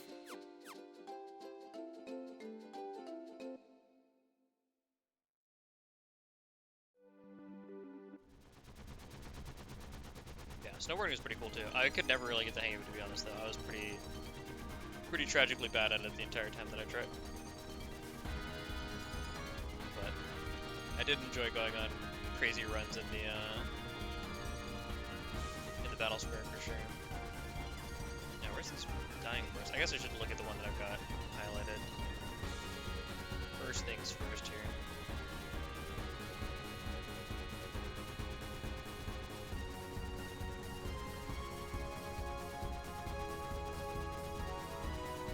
This is the Mount Pool continent, looks like. This seems pretty promising. There's main chocobo tracks, right? This does count as landable terrain. Oh, there's the chocobo tracks. Hello.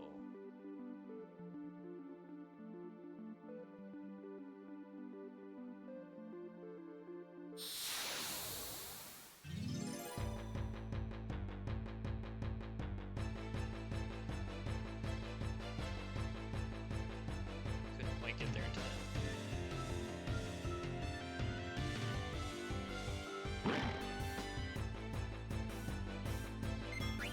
I guess wizards are a good way to get low HP enemies somewhat damaged. And then heal somebody, I guess.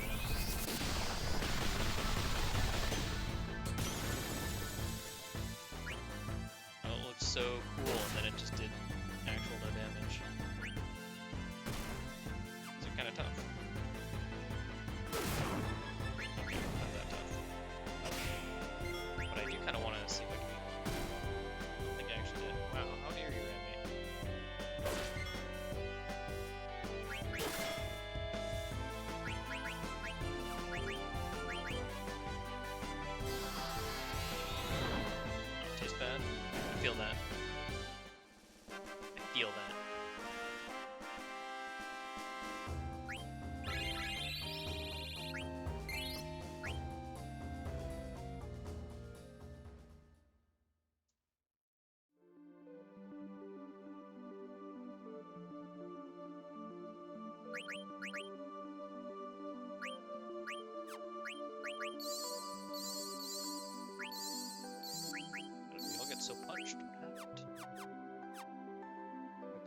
nothing but peacefully exploring the chocobo forests. Why would they be rude to me like this? Oh, rivers up here, right? Oh, but there's reefs. Oh, big reef. I want to go looking around. Oh yeah, I need to get the chocograph back up. That's kind of annoying. I wonder what makes it stop persisting. This isn't right.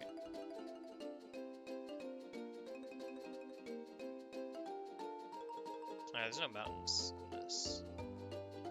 That's one thing we're doing wrong, for sure. So we need somewhere with the ocean, but no mountains. So I see. And a dirt patch.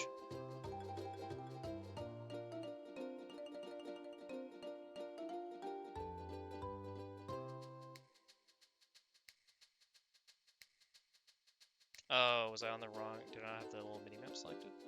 Possible.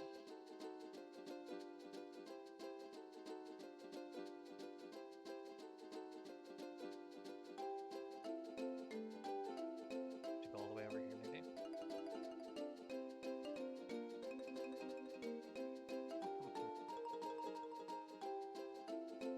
Oh yeah, this could be if we do the angle away from the mountains. Oh no, this is too small of a little dirt patch. Also impossible not to get mountains in the shot.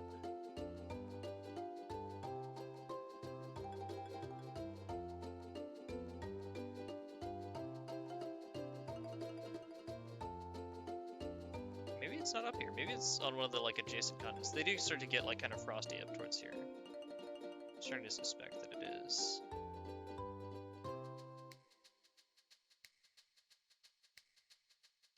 Oh, it could be over on that side of the continent.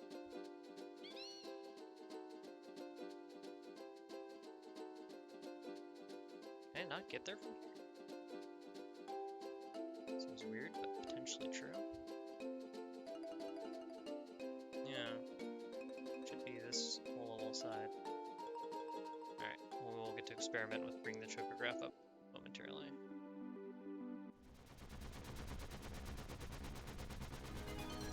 Oh yeah, it does stay up when I'm in the airship too. That's actually good to know, because that means that could be potentially useful for scouting locations before I commit to going and wrangling a chocobo to bring over.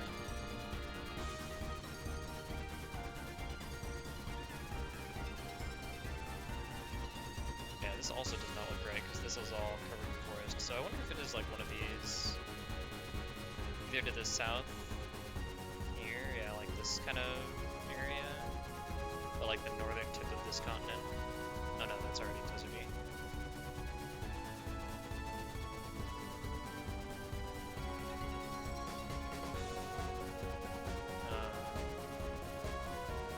Yeah. That's another good option. Because yeah, this is the Eva tree, and that's all no snow. No snow allowed.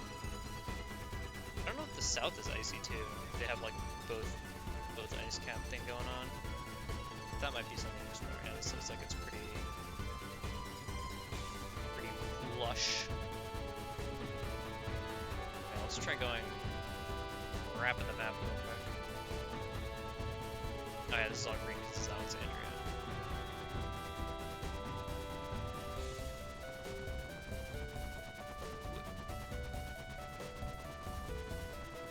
Maybe it's down here. Amongst these fellows.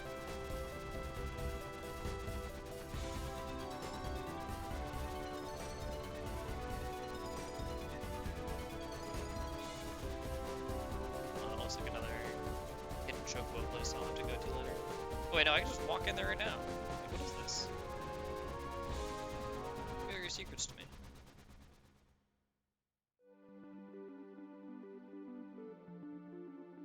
Have I been here? It doesn't ring any bells.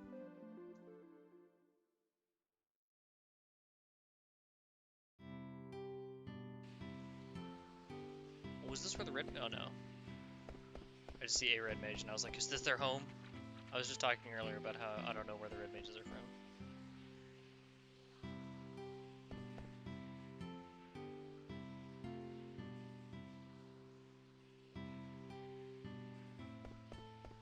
pressure lifts, eh? Can't talk up a lift. Can't be done.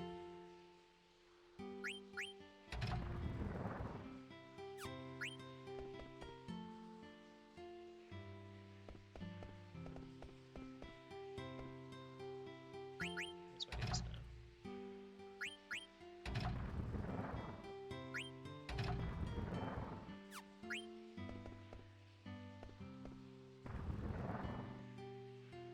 Huh. Yeah, it doesn't look like it's tall enough even at max capacity.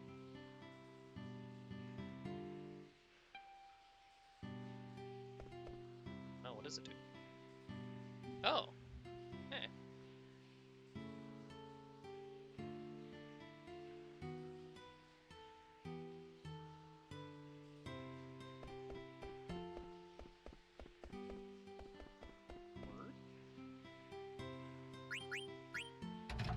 I wonder if I have to put this one all the way down. Yeah. And that lets me put the stick into the hole. But I have to go look at the hole first. Tell me about the hole. It's for a stick, so I can use all the water pressure. Yeah. Puzzle gaming.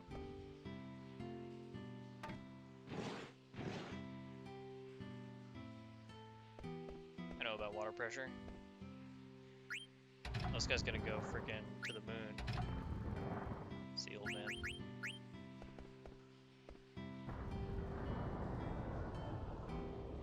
We're doing it. I wonder if this is also like a good, yeah, weaponsmith. Let's go, man. Yeah, we got good equipment out here. We have very good equipment. This is also probably good, yes, yes.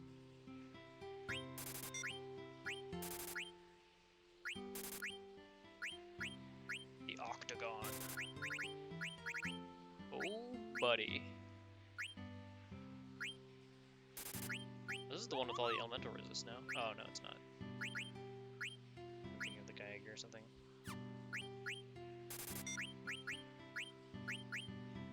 Defense gloves, aptly named. Can't argue with that. Bonnet.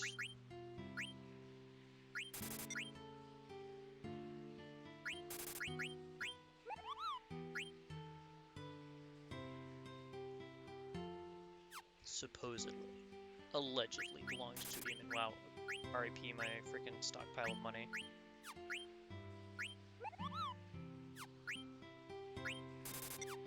I don't really need it for that much, to be fair.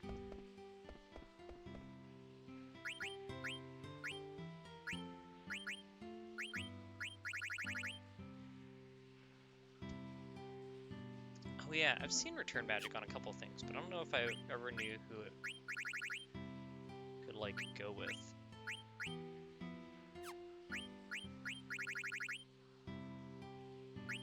Oh, the demonic power to use potions on yourself when you get hit. Classic.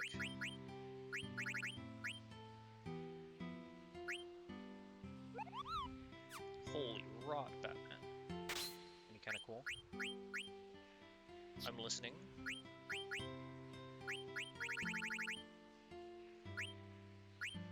Oh yeah, I can dagger use return magic, whatever it is. Nope. The mystery never ceases. Obelisk. Dang, that thing is lit.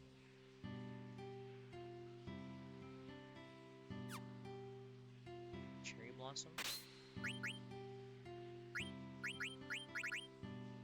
Oh, HP 20%. That is a good way. I was also thinking about, like, how do I get... Oh, I bet Steiner has the demon armor. What a greedy lad he is. I can also get HP 20% here, though. That's good to know. I think I will. I can still use the gloves for just defense, but...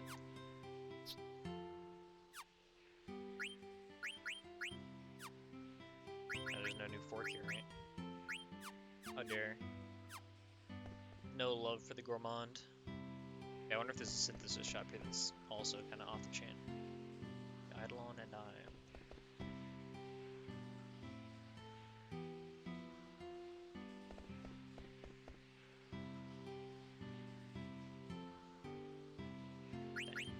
be a sec. We're definitely pushing buttons. Like you need to ask.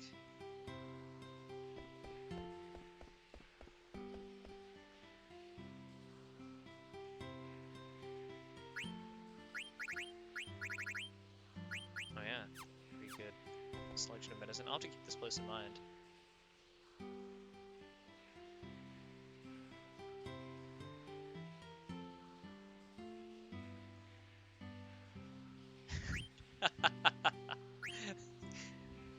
Incredible.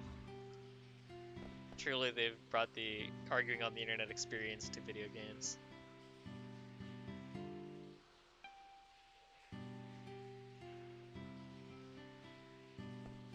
Oh yeah, is that Leviathan on the freeze down there?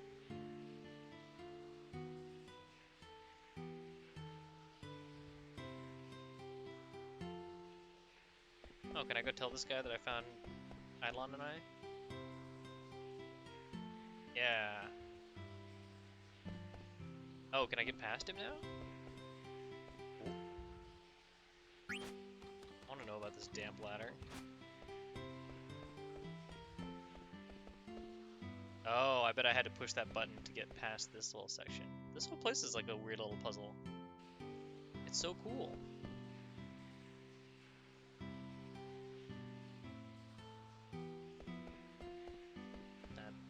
That is a comprehensive love of books.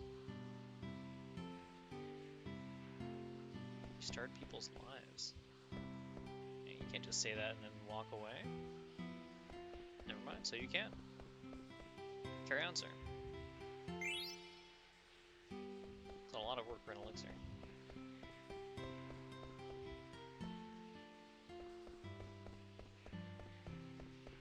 It's also kind of hard to tell where I am horizontally on this path. Oh, hey. Yeah. There's more.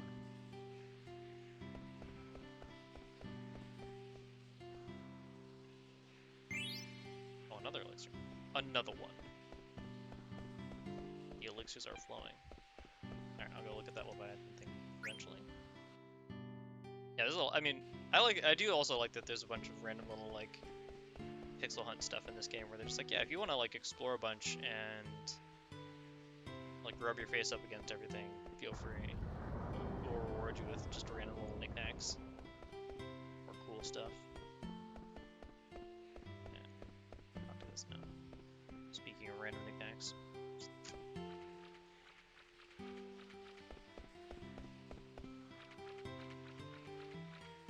Is there a whole other side of this town? Dang! This place is huge.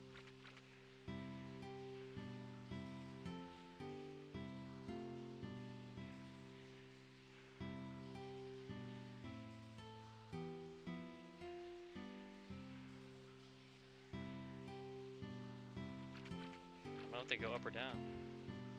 I also don't know how I make it better or worse. There's a Moogle here. I wonder if this is the person I have a letter for. Hello. Nope. Would you like to send a letter? No. Understandable. Have a nice time.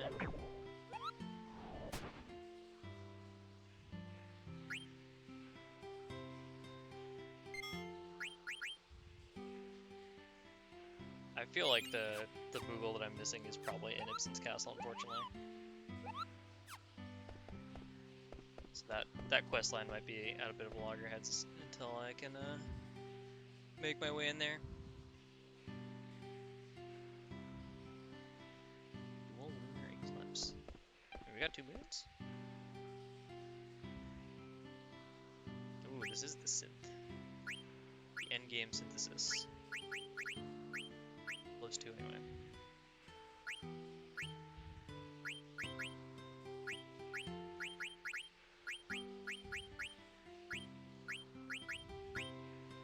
Battle boots. I do have a lot of feather boots, I feel like. I guess a lot is maybe overselling it. Enough to want to make battle boots.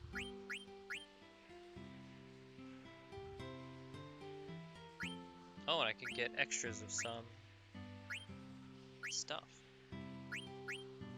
Some of the rocks. Holy smokes. Oh, I bet that's the stuff. Those probably boost your steel rating even further. I have bandit, but it does feel like I still miss a lot of steals. Sargatanus. Zorlin sheep. There's a lot of... so many options. Let's make some battle boots. My feet are not nearly warlike enough. Oh, I'm broke. Jeez Louise. But on the other hand, I have battle boots. MP attack, initiative, HP 20%. Those are pretty good. Can you learn any of these actually? Nope.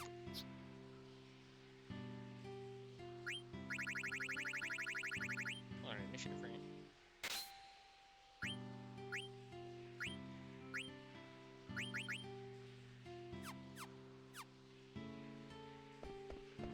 Oops. Can I go out this way?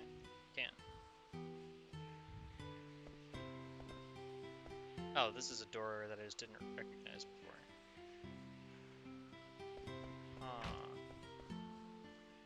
Ha. Yeah, basically. I made a bunch of money when I was going through dungeons and I hadn't encountered a shop in like ages.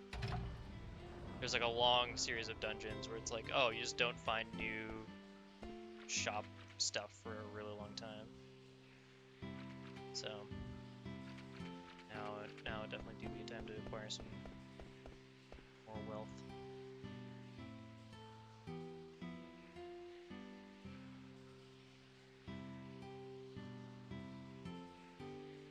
We have a lot of ores. We can have this many ores.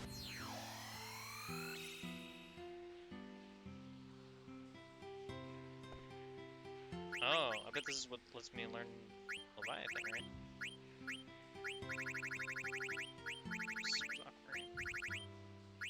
Yeah. Dope.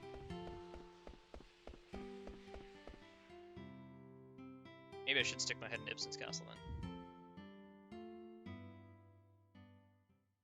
Oh yeah. There's a guy who told me about treasure hunter rank, so I definitely believe that there's some treasure hunter adjacent stuff going on.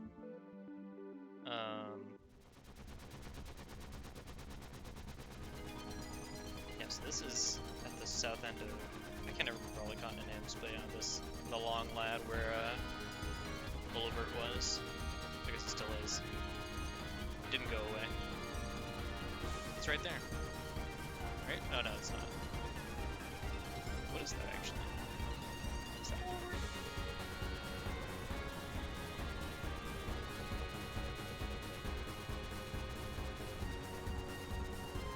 Land my airship here because it's not grassy enough. Yeah, some things they will consider honor grass and other things they will not. Oh yeah, because I had to park a long way away when I got flown over here by the airship by Kuja. That's right.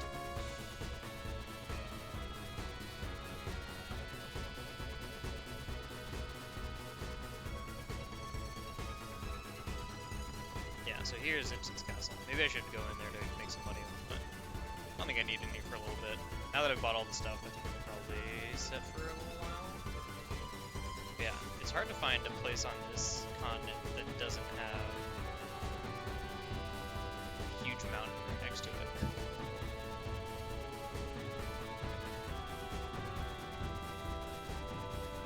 But this would lead me to believe that such a place does exist. Are there little islands nearby, maybe? Well, it says I only need field to get to it, I think. So it should be something where I can just walk from the chocobo tracks and get to where I need to be.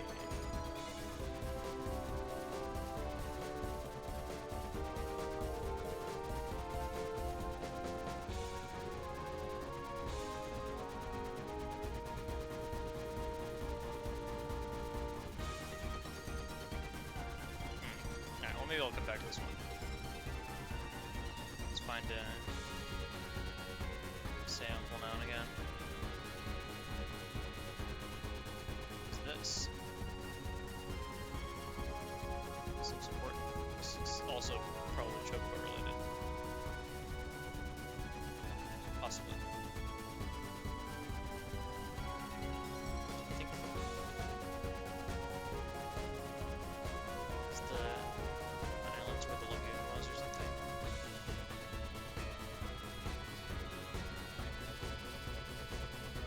No, I said it was southwest of that forest I used to be in.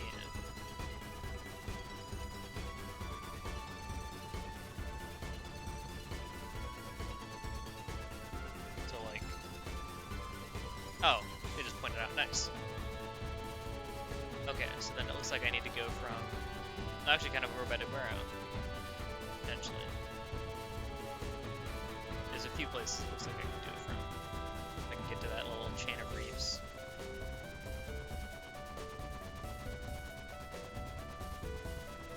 Guess I just need to figure out where the chocobo tracks in the neighborhood are, and then go from there. Yeah, so that's the lagoon. Okay. Oh, it's on the Heart Island. I do kind of remember this island, actually. I assume it will play a role in a future chocograph or something similar. So I'm guessing they're not going to give me something as easy as just giving me tracks by where I am. Absolutely not. I do remember there being tracks on the Ullivert continent. I don't remember exactly where they were. But I used it to avoid getting into a bajillion encounters on my way out to the dungeon.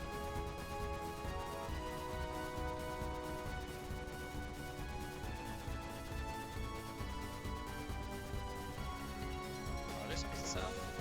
I guess I need a beach too. Oh, are they? Is there some on these islands? That could be.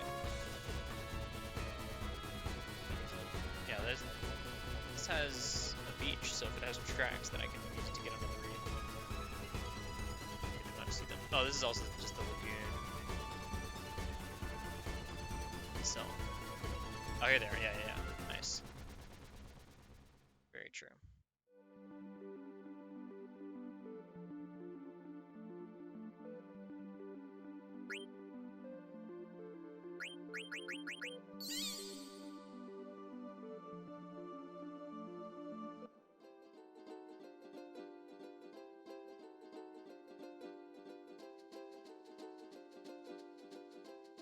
Take a roundabout way in here, it looks like.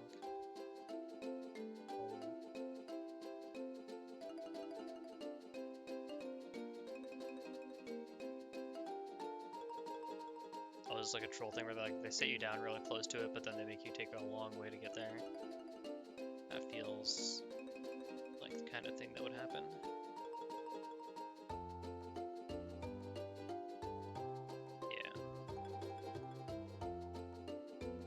Prove to them that you know what constitutes a reef. Something.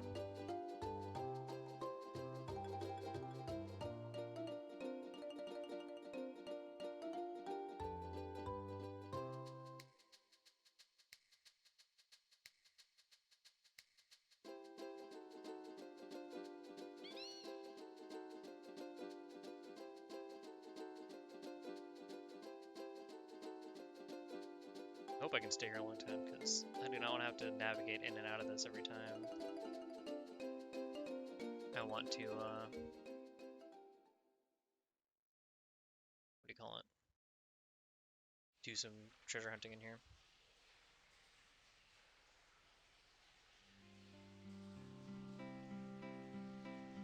These little, like, not cut-ins, but like, overlays for the areas, especially the ones in the Chocobo Lagoons with their cartoony graphics, really remind me of the Kingdom Hearts world announcements.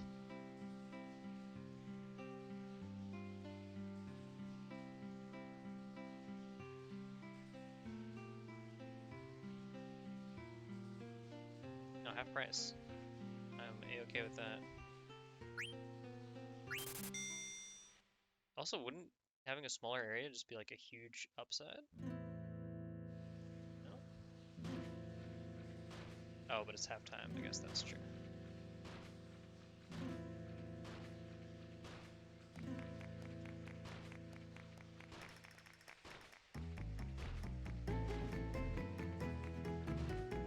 Oh, they could be over here. I see. That's messed up. Oh yeah, stuff is deep out here. They're not kidding.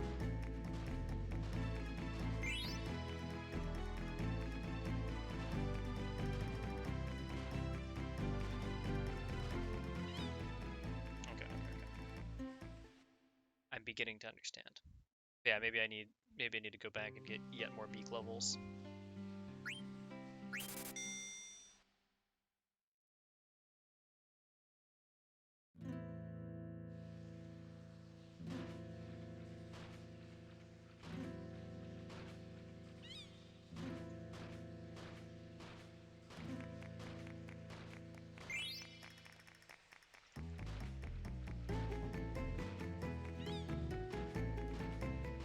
Yeah, you need serious beak to get down here.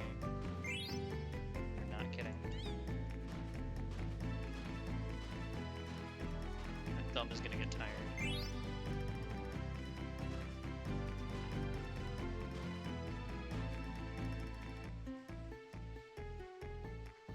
I can only imagine how deep the frickin' chocographs are here. Gissel greens are like 60 down.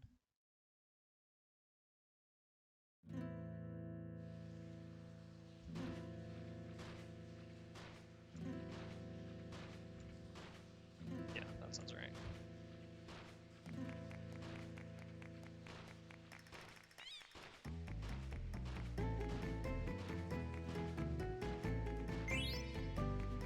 I wonder if my beak levels are based on how many times I dig, even though like looking for thing.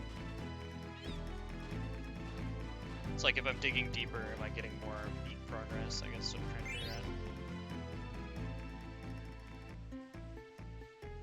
I haven't gotten a beak level, so I assume probably not. Doesn't look like the base rewards are... Oh, interesting. That would make sense.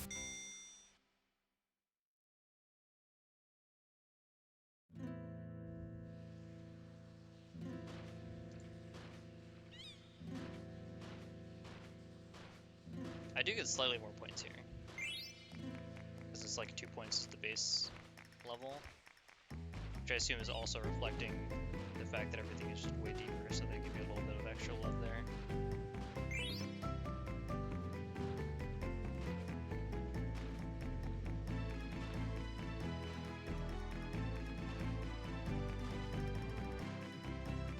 I got iced out.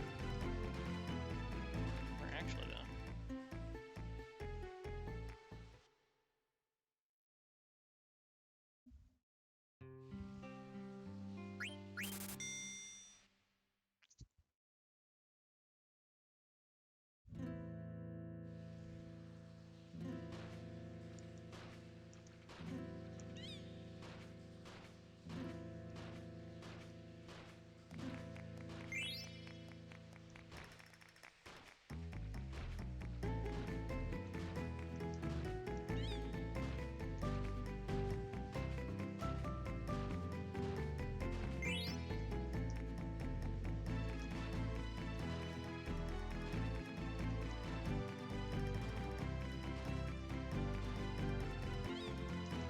Having to check all the way out in the sticks is kind of a tax. It's like mostly a smaller area, but then there's this weird long peninsula that you also have to go pretty deep in to get results from.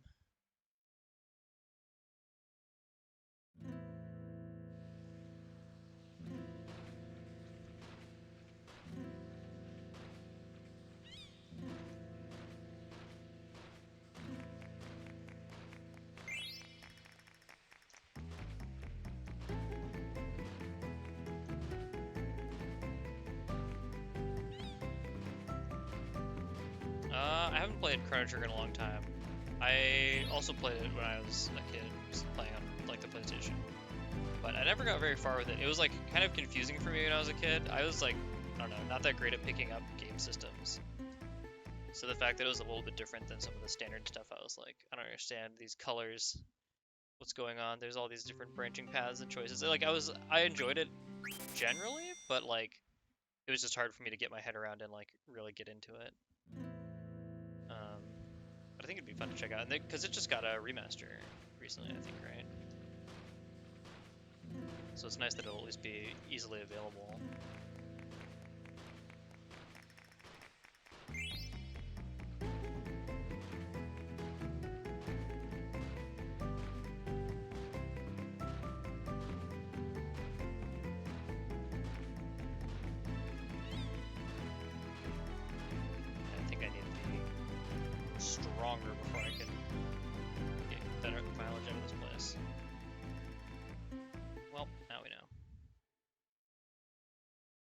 also go look for some of the other, what do you call them? Oh, the other graphs. Yeah, a lot of those seem like they've been kind of sketchy. Or not, yeah, no, sorry, not Chrono Trigger. I was thinking of Chrono Cross. I haven't actually ever played Chrono Trigger, but I would like to. But yeah, it also got the kind of cruddy port treatment, unfortunately. The really janky looking, like Times New Roman text instead of whatever cool old tech or like old font that they used to have. Yeah, I've heard it's really short too, which is nice. I mean, like short for a JRPG. So it's nice to know that I don't have to carve 40 to 60 hours of my life to it. It's just like, oh, I could just knock it out in a little bit. But yeah, the stuff I've heard about it is really cool. I think the idea of like having the different worlds as sort of separate, or the different timelines slash worlds as separate areas that you can explore is cool. Being able to do them in different orders is nice. Oh, 10 hours, yeah. I thought it was somewhere in that ballpark. I thought it higher than like 15 or 20, but dang. That's useful information. Oh yeah, I should... Oh, I probably can't change the chocograph from here. I gotta fly back to Choco and then tell him I want a new chocograph. Oh yeah, and I forgot that I'm on... What do you call that? Oh, so people not in your party do show up in the airship.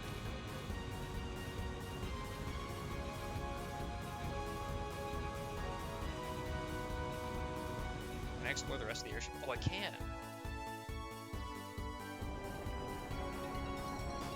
Yeah, I bet it adds up over if you're trying to do a bunch of different stuff.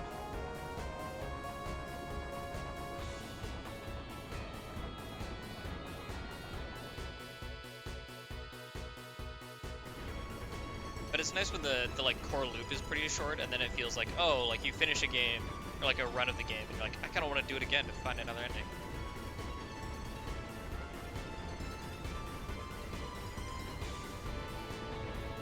Windmill enjoyer BB. Respect.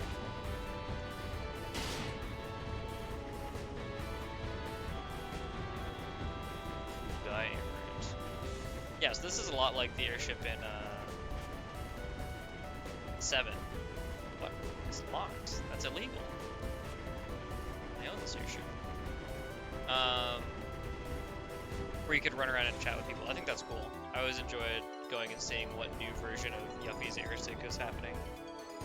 Or just getting different party members' thoughts on what was going on. But on the Narcissus, it was only your party would show up on the deck. Which was always a little bit of a bummer, because like if you wanted to hear other people's thoughts, you had to like go through the party swapping dialogue, which is kind of frustrating. I should have swapped over to Steiner actually, so I could take the demon mail off of him. He still has some of my good armor style gear.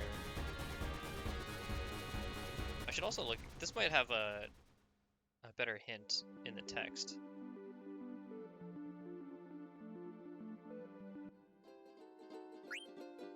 Tell me about chocographs. Very cold place. That's not a very good hint. A huge dying forest.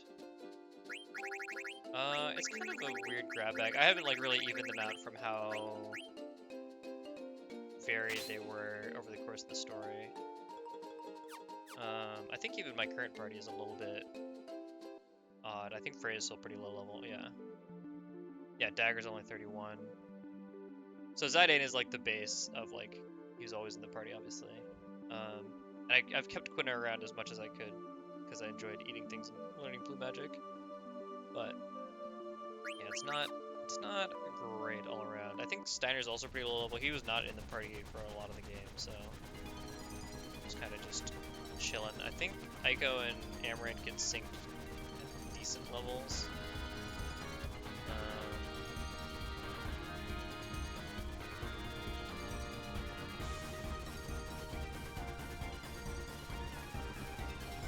I don't know. This looks like it's somewhere. I don't know what the dying forest is that you mentioned. I feel like if I knew where that was, I'd be set on this one, but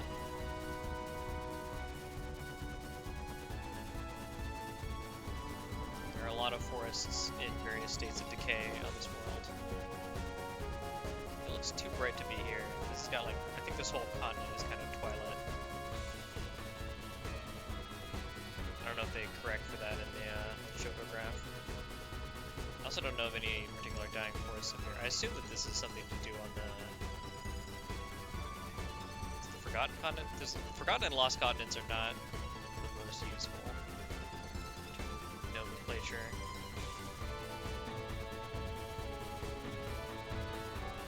Look up here again for the other one.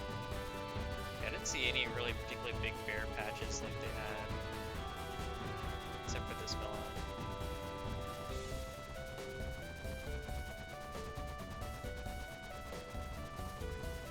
Yeah, nothing along a coastline.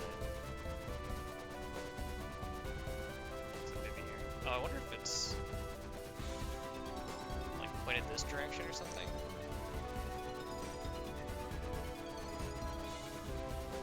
Anyway, I'll focus on the one that's actually going on. Yeah, the sword magic is really cool. That was another fun like shout out to 5 of having sword magic. Oh, I wonder if they're talking about the infantry. Does that count as a dying forest? It's dead, right?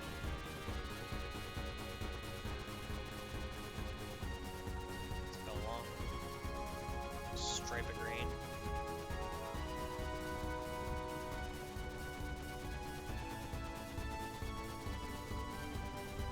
Yeah, it's kind of like this continent though.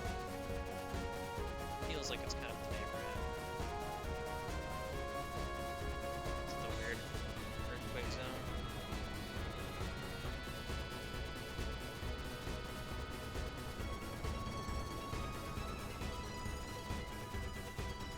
Seemed like it.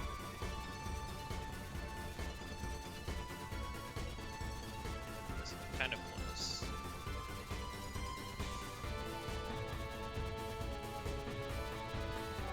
Something like this. Yeah, this looks pretty right to me. Let's find some chocobo tracks then.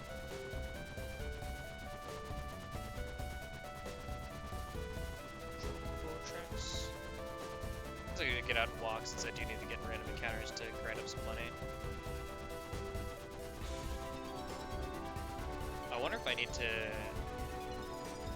riverwalk over here. I don't think so. I thought it said that I could get here with field only.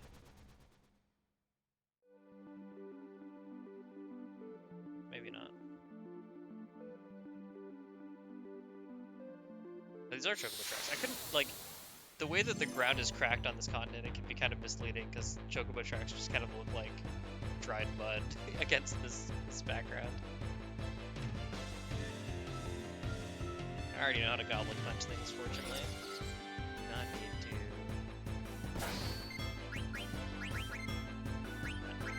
I think it would actually be kind of neat if you had a skill that's like, it switched your ability to steal, what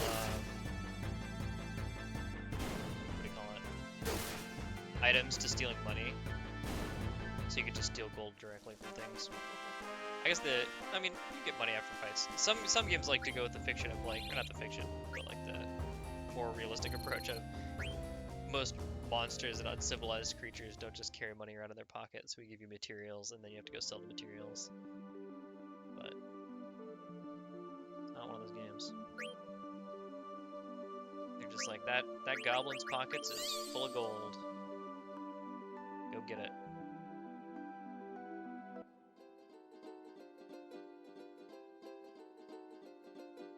wonder if it's this little suspicious looking green patch now.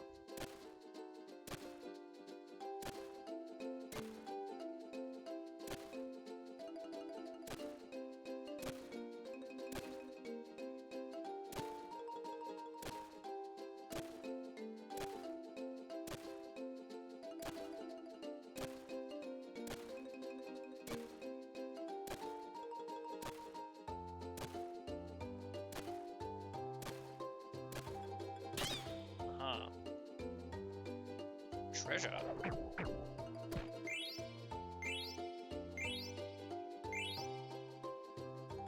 Diamond gloves. A lot of Peridot. I wonder if I should be selling some of those. I feel like I do not need 12 Peridot in my life.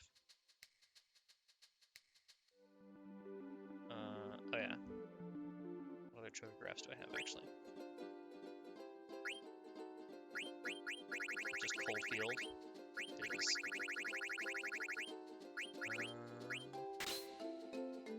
Does look like a very cool place. I'll go see if I can find a novel angle. It looks like the only place I've seen snow is up on that northwestern continent, so I feel like I do just need to find a different way of looking at it.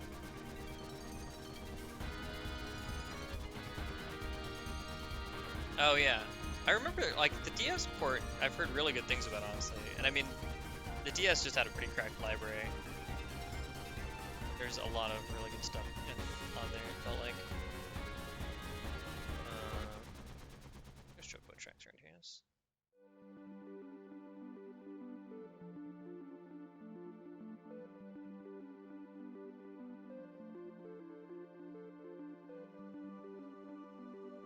Somewhere. Yeah, there. I landed at the same place and had to walk a very similar distance to get to them. But yeah. Yeah, I originally played Final Fantasy IV on the DS. I got to like Cagliazzo, and then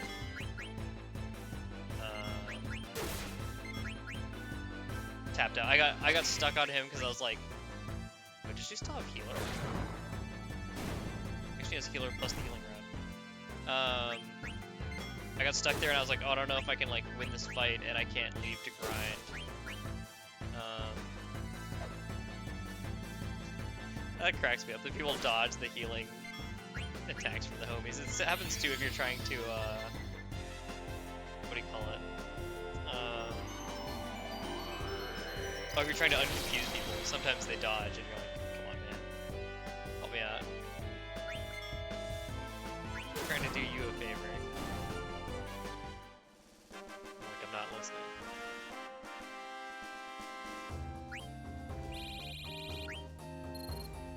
Yeah, DS, 3DS, and the Game Boy Advance was a really good handheld sequence for Nintendo no doubt.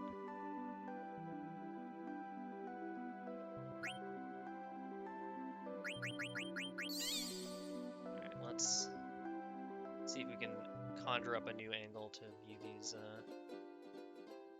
things from. With the water on the right. Wait, maybe it's like around here.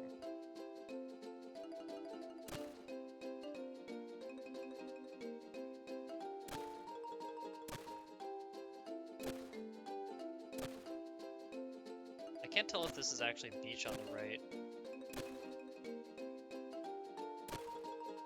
Kind of feels like it's not though.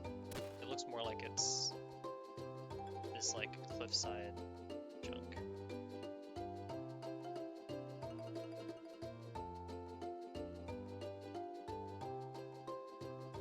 Maybe? I don't know. Yeah, that looked like really dead on, but I wasn't getting any hits on the quays. But maybe it's just elsewhere in this section of the...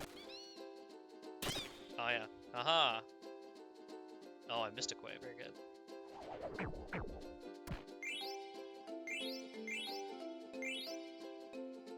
Theater ship card. Cool. I did mention that I could find cards. That was a weird thing that they like really went out of their way to talk about, actually. Especially because you could potentially find chocographs very early in the game. They're like, make sure your card inventory has lots of room in it. And I'm like, don't have to worry about that, man. I definitely have room in my card inventory. Don't sweat it. Mene. My card inventory is a-okay. Alright. Back to the forest. Gotta find more graphs. I assume the next, like, evolution chocograph is gonna be in the lagoon, but I think I also need more need more peak points before I can venture in there. And if I mean, there's probably more treasure chocographs in here, even if they're not the ones that have the next tier of chocobo finding, or like chocobo traveling.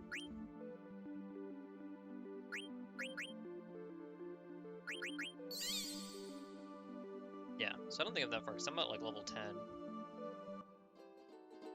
But yeah, just having like 8s was a little bit rough. Does it tell me in here? It must. Tell me what my beak level is. It does not. I'm still pretty far from anything that I remotely care about. Just basically here up. I think I even have a wing edge. Should probably check that. Verify that fact. Maybe I don't. I don't remember if I've had one in the past, that's the real problem.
Go from that.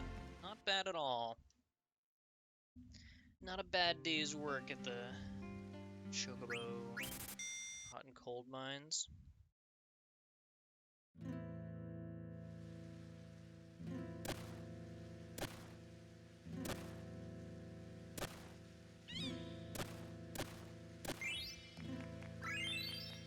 Oh, we're at level 12. Nice.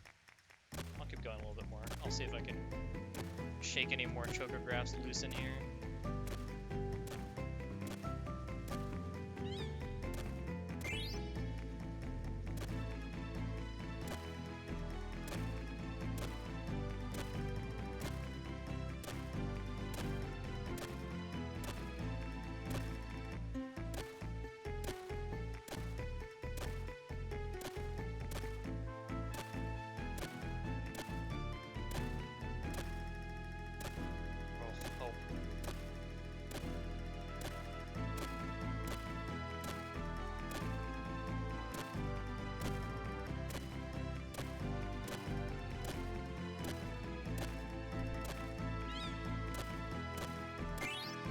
Aha, there was another one in here.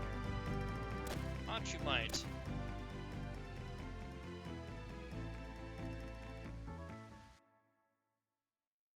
The hunt continues.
It is amazing. Thank you for the acknowledgement.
Oh, we're living.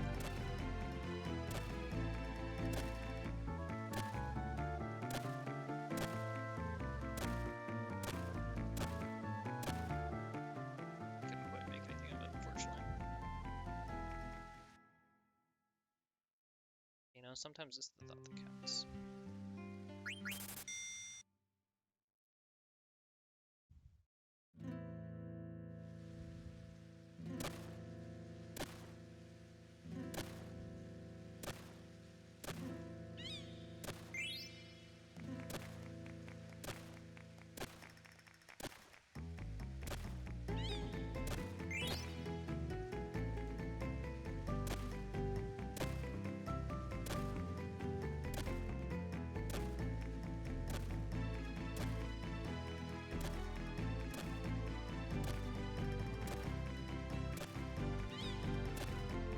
It's chocograph shaped? Yeah, boy!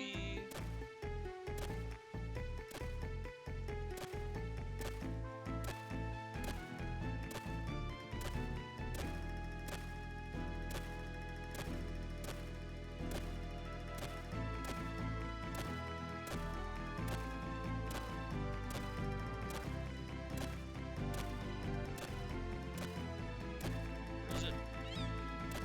Oh.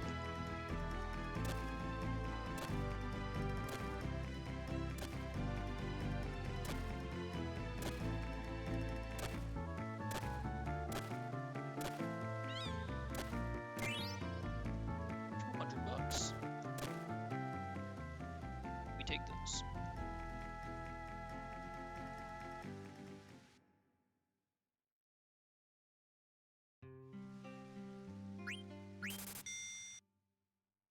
Now I get some more chocographs to go hunting. Or live in large.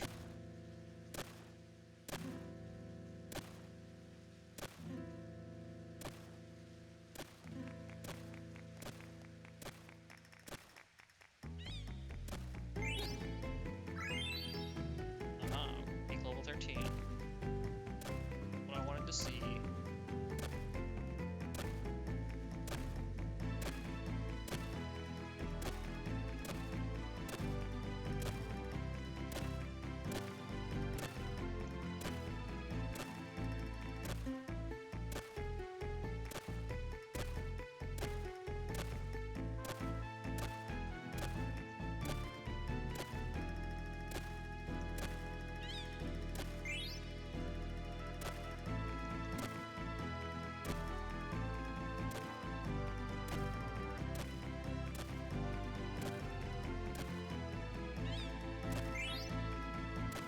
It's very satisfying to dig things up in one shot.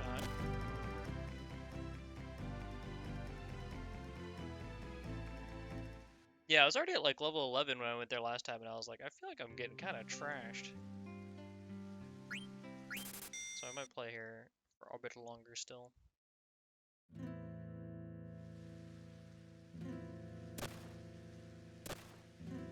Again, there's still chocographs here, so like, I'm still getting pretty good long-term value out of it.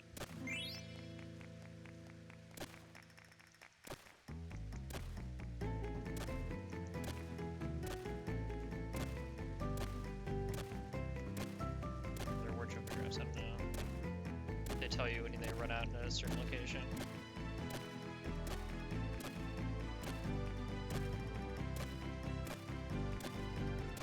Oh, dude, I know it's here.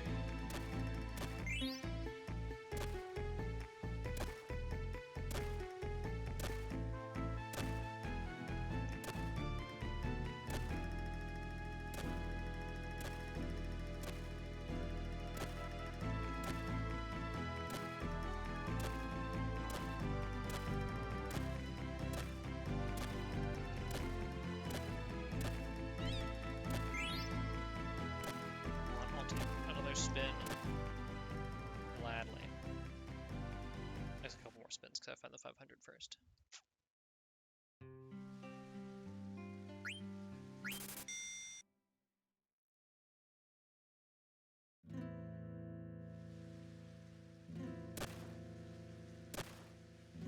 Gold chocobo. I feel like I actually did all the chocobo stuff when I was younger, because I do remember fighting Ozma and just getting absolute trash canned, and then being like, I don't really need to beat this guy. But I don't really remember it that closely. I like the general idea though of like, oh, find a bunch of chocographs, and then some of those are gonna like level you up and then give you access to new areas and let you hunt new chocographs. So I think it's a really cool model for doing like the little side quest minigame thing.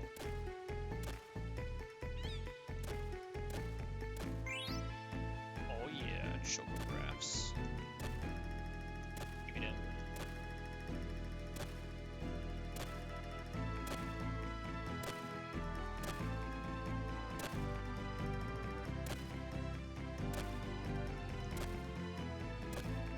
Yeah, 7.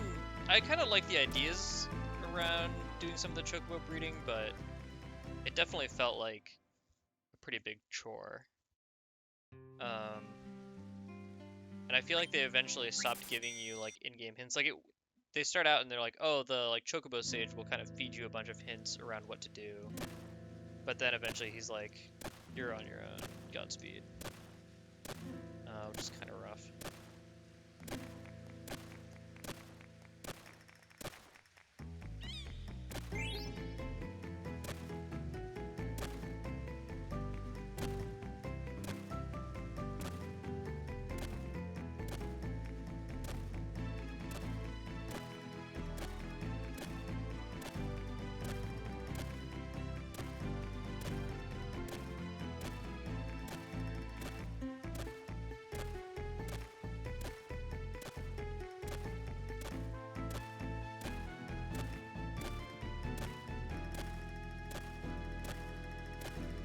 The hot zone is much bigger than I expected. What used to be.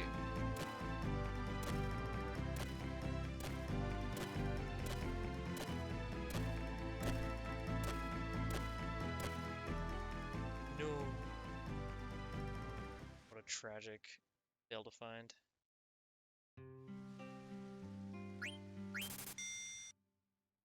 I guess in those cases I need to figure out a quick way to like map out the area that I'm looking in. Try to like pinpoint the center.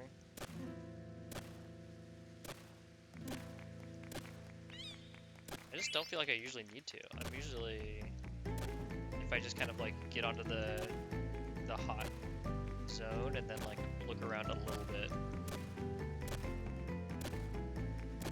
it will kind of show itself.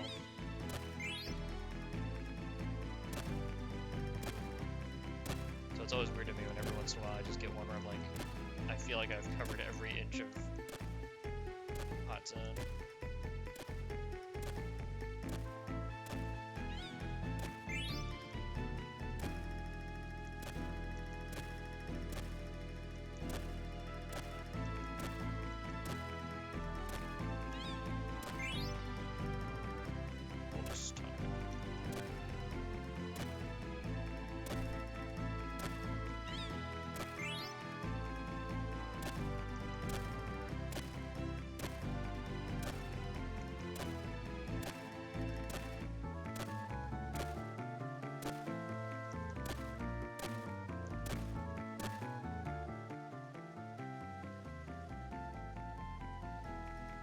Yeah, it feels like you want to just take like one step at a time, but I do think that sometimes you're like just a little bit off, and it can be more useful to like sort of leave and come back, or like try to find the boundary again and then work towards the center from there.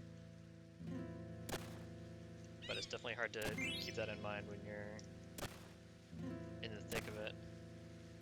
Just like, I just want it, just give me the thing.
Schmovin'.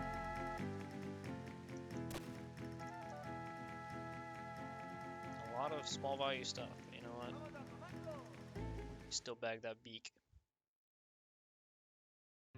Alright, now it's probably time to go graph hunting. Oh wait, I can look at the chocograph from here. Yeah, boy. I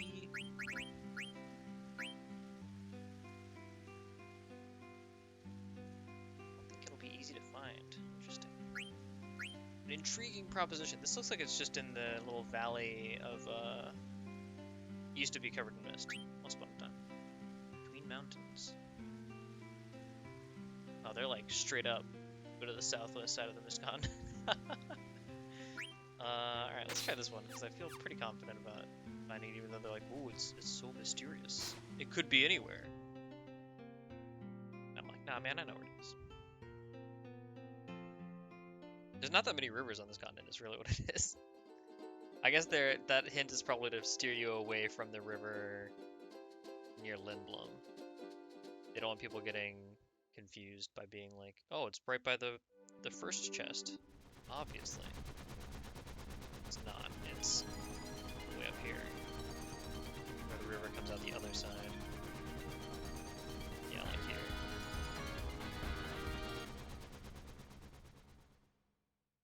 By Evil Forest.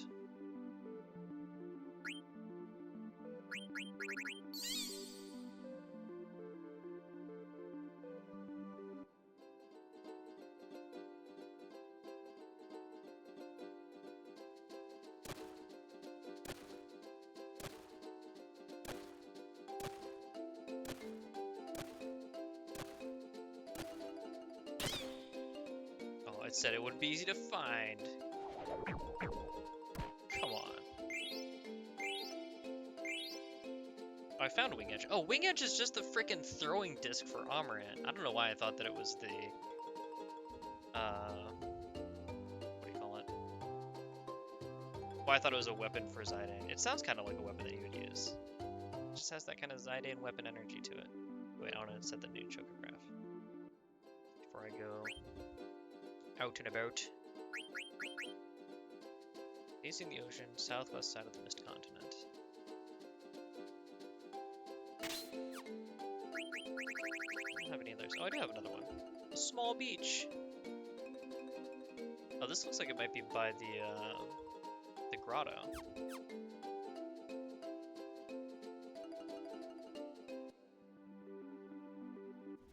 Because the grotto has a little small beach of its own. But let's go to the southwest side of the Mist Continent first. Find some mountains.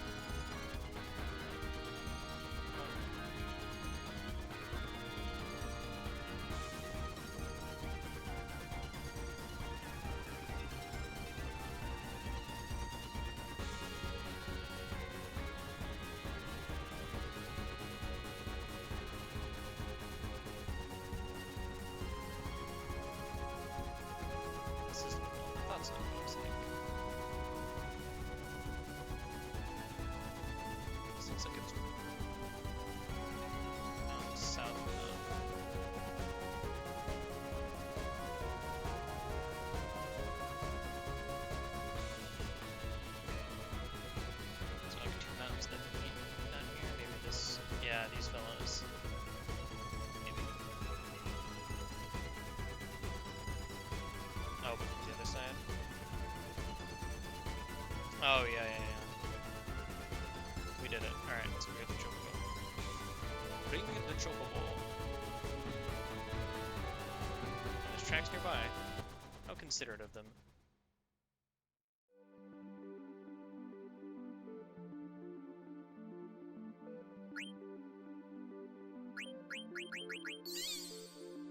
Quay. I guess I could have just walked here, to be honest. I didn't realize where this was going to be relative to the other one.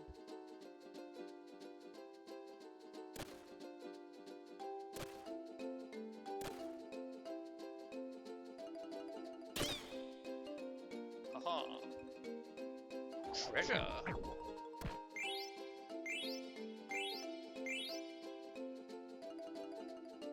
Fine by me.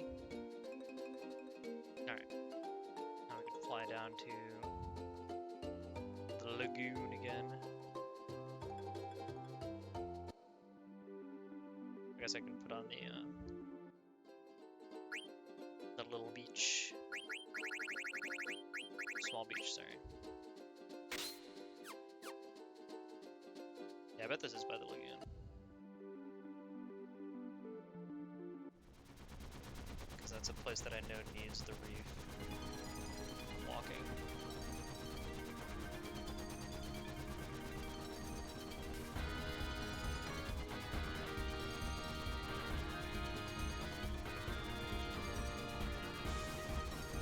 Yeah, it looks like one of these little guys. Is there something? But obviously I need to get there first. One thing at a time. Oh, there's like a floating island thing. What's this? I should probably save it before I touch it. Things in this late of the game like to kill me, and I've also done a lot of chocobo treasure hunting that I would hate to see go to waste.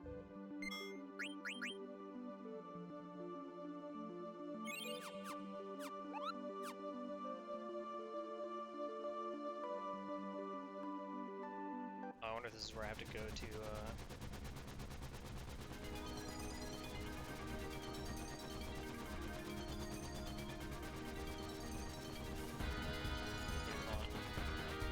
Mount to Chocobo Heaven.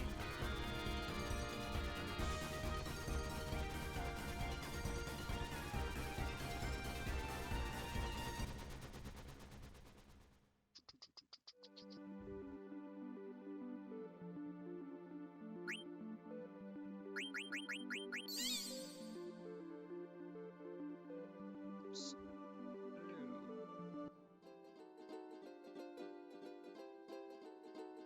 Let us travel. Just want the ocean chocobo. Make my life easier. I assume I get mountains next, though. I don't remember what the progression, or like the usual progression was in.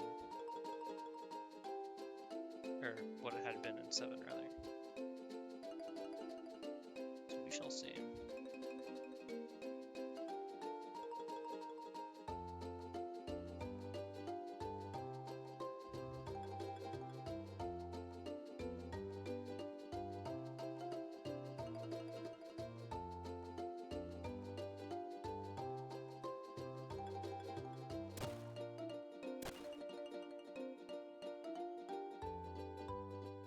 This isn't correct. That hook of the land looks right, but it's hard to get this.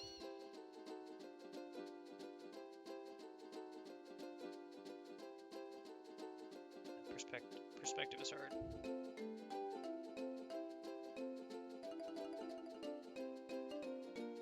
Because we need to be like this kind of thing.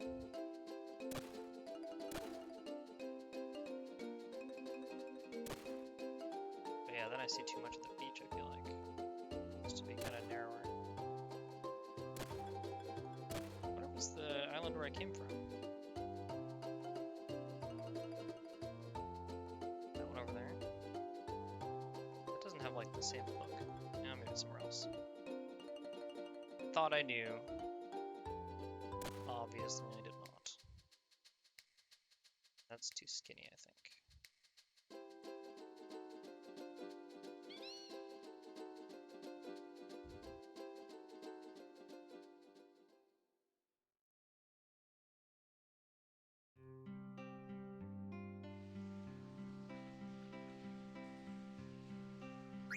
Ask Choco, what is this?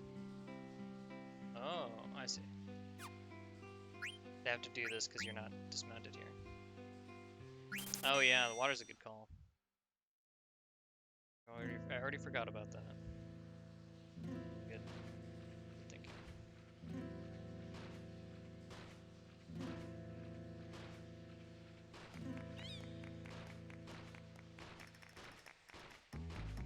Oh yeah, it's like double difficulty here. Because even after getting a few levels, it's only a little bit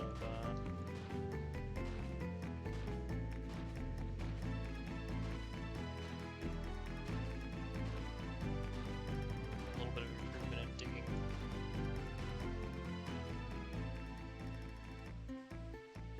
Ian.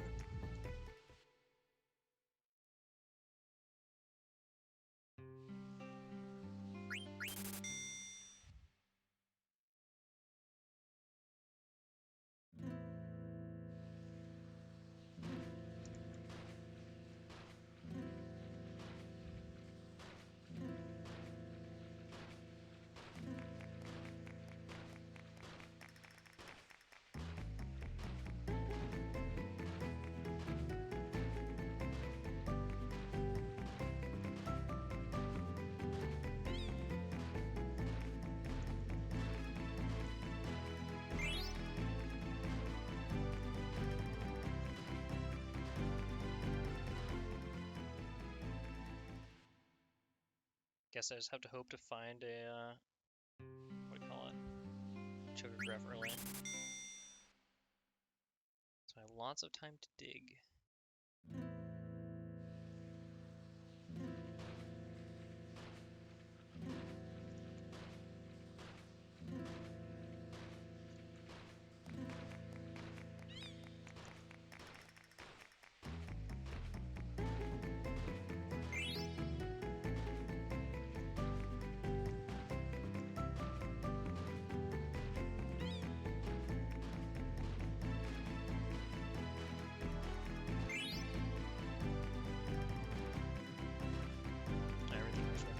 I was so confused. I also want to see if I think the shop is probably the same, but I'm a little bit curious.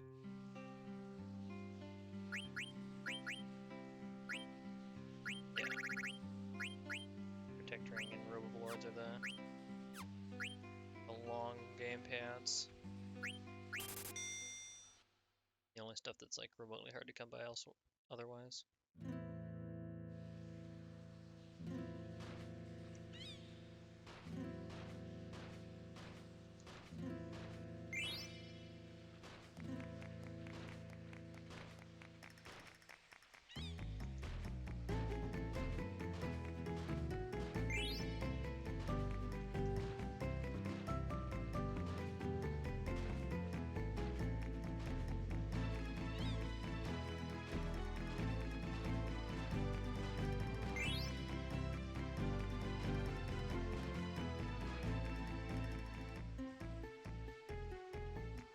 Getting more looks.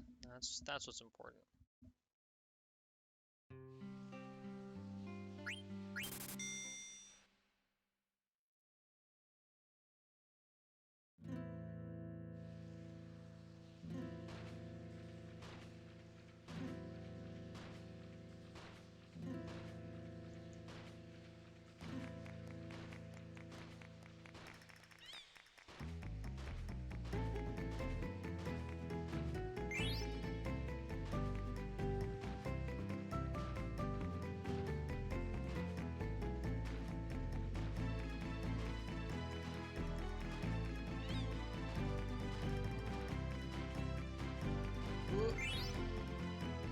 Right under the wire.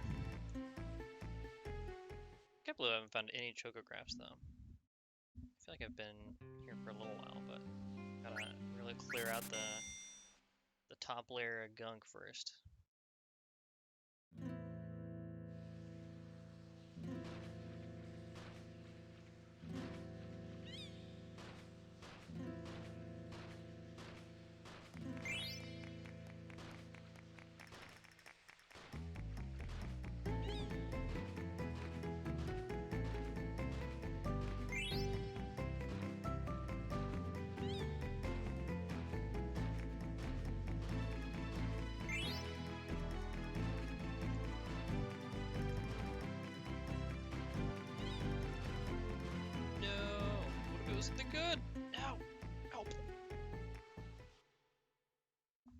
cruel. Too cruel.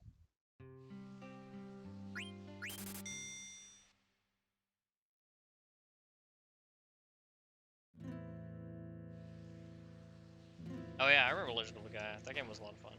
The custom combo system was really fun to mess around with. And the way that like different enemies had resistances to different like directions of attack, so you had to use different combos to like do the most damage. I actually also really enjoyed Legend of the Gaia 2.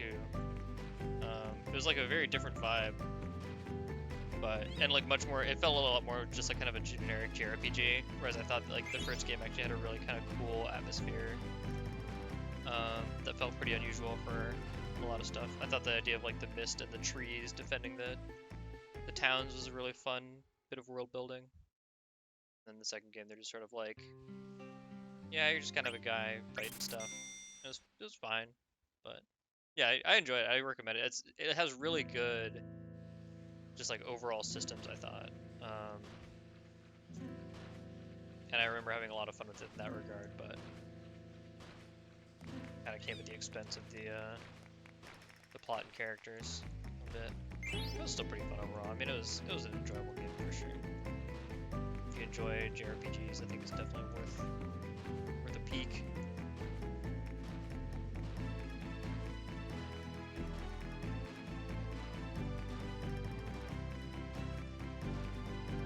There's only so much of this wall I can search.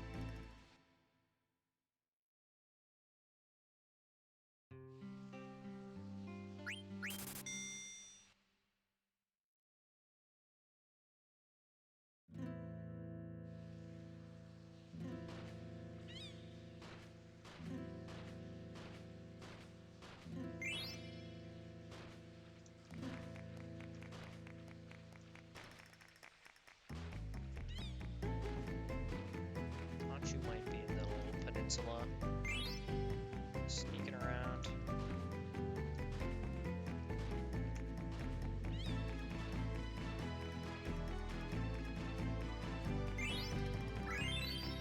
We're leveling up. The advanced training regimen.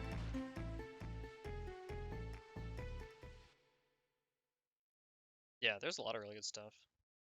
I remember enjoying Lunar quite a bit. I don't think it was like an incredibly deep game, but it had pretty fun characters.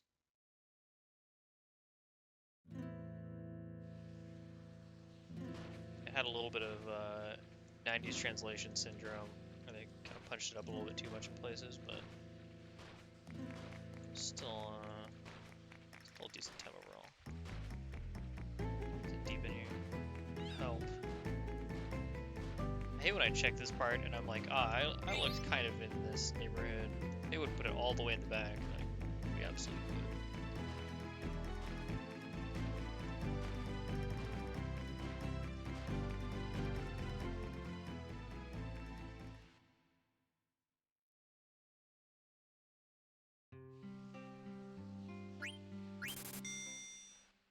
Breath of Fire 3 and 4 were also a lot of fun on the PS1.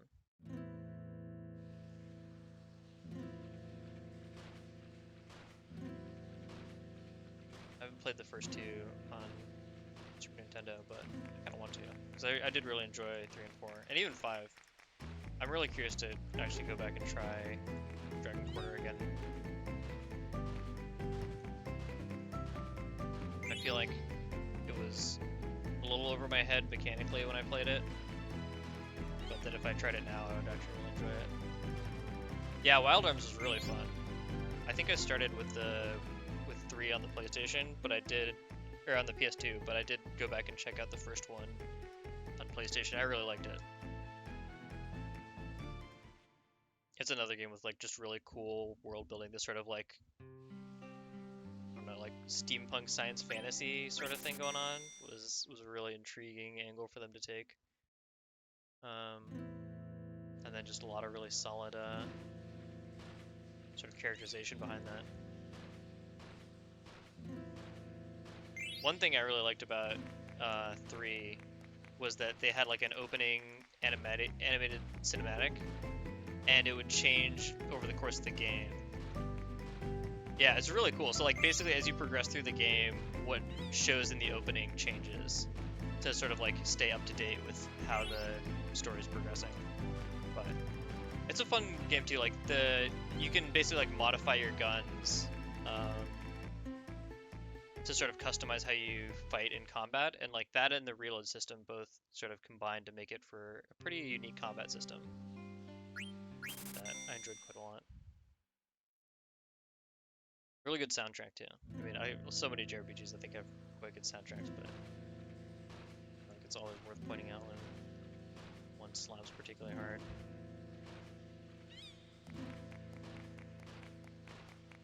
But yeah, it's a really cool touch. I've only seen like a handful of other games that do it, but it impresses me every single time. Tales of Arise did it recently. They did a kind of like a less interesting version. They basically just had like a second full opening that happened after a certain point in the game, but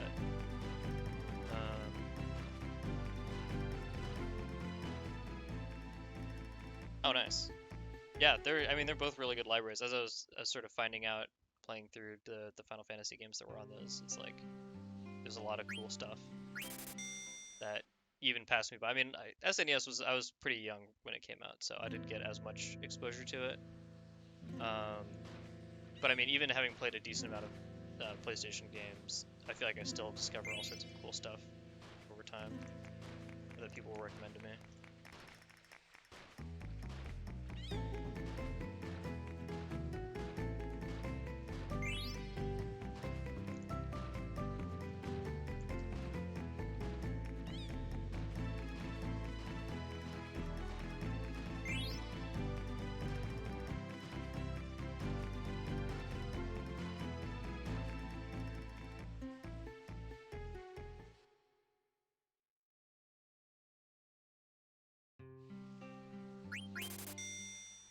Alright, I'm gonna play this one last game of Hot and Cold and then call it quits. I'll go look for the... I'll see if it is in the water again. At the place that it looked like, but after that... Just gonna get boomed by this one.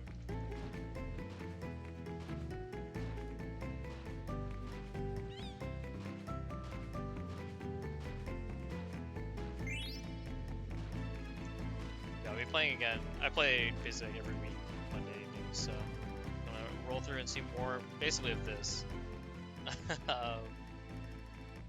Yeah, Earthbound's really tight. I've played a little bit of it. I played it on an emulator like back in college, and it was a lot of fun, but I'd like to go through it and really give it like a proper run. I think it's also a comparatively shorter game.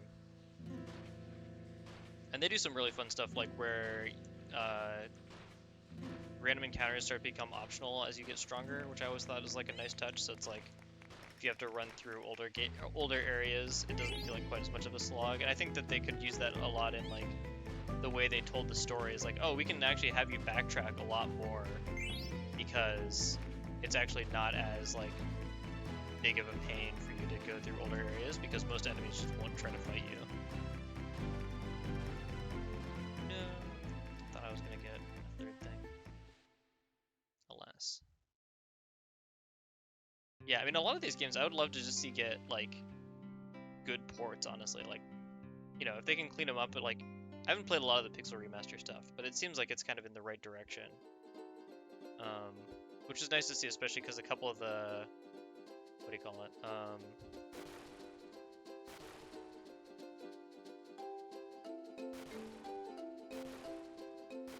Oh no, we'd be able to see these islands out there if this was where it was.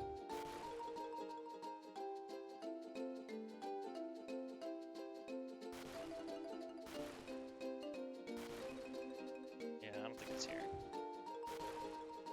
This is gonna be one of the pride pain in the ass ones because there are so many little slivery islands like this. I feel like. Oops, I gotta go the long way.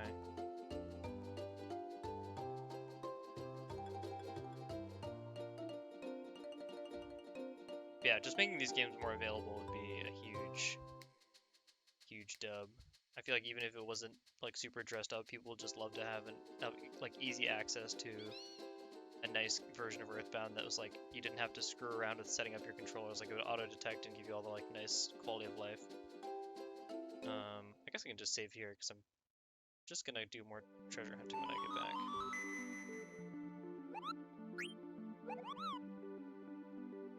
So I'll just park and then have to make the awkward chocobo commute over to the lagoon. What a tax. Oh well. Anyway, thanks for tuning in and keeping me company while I was treasure hunting and reminding me that you can look in the water for treasure chests. But yeah, I'll be around next week, if not a little bit sooner, so catch you later.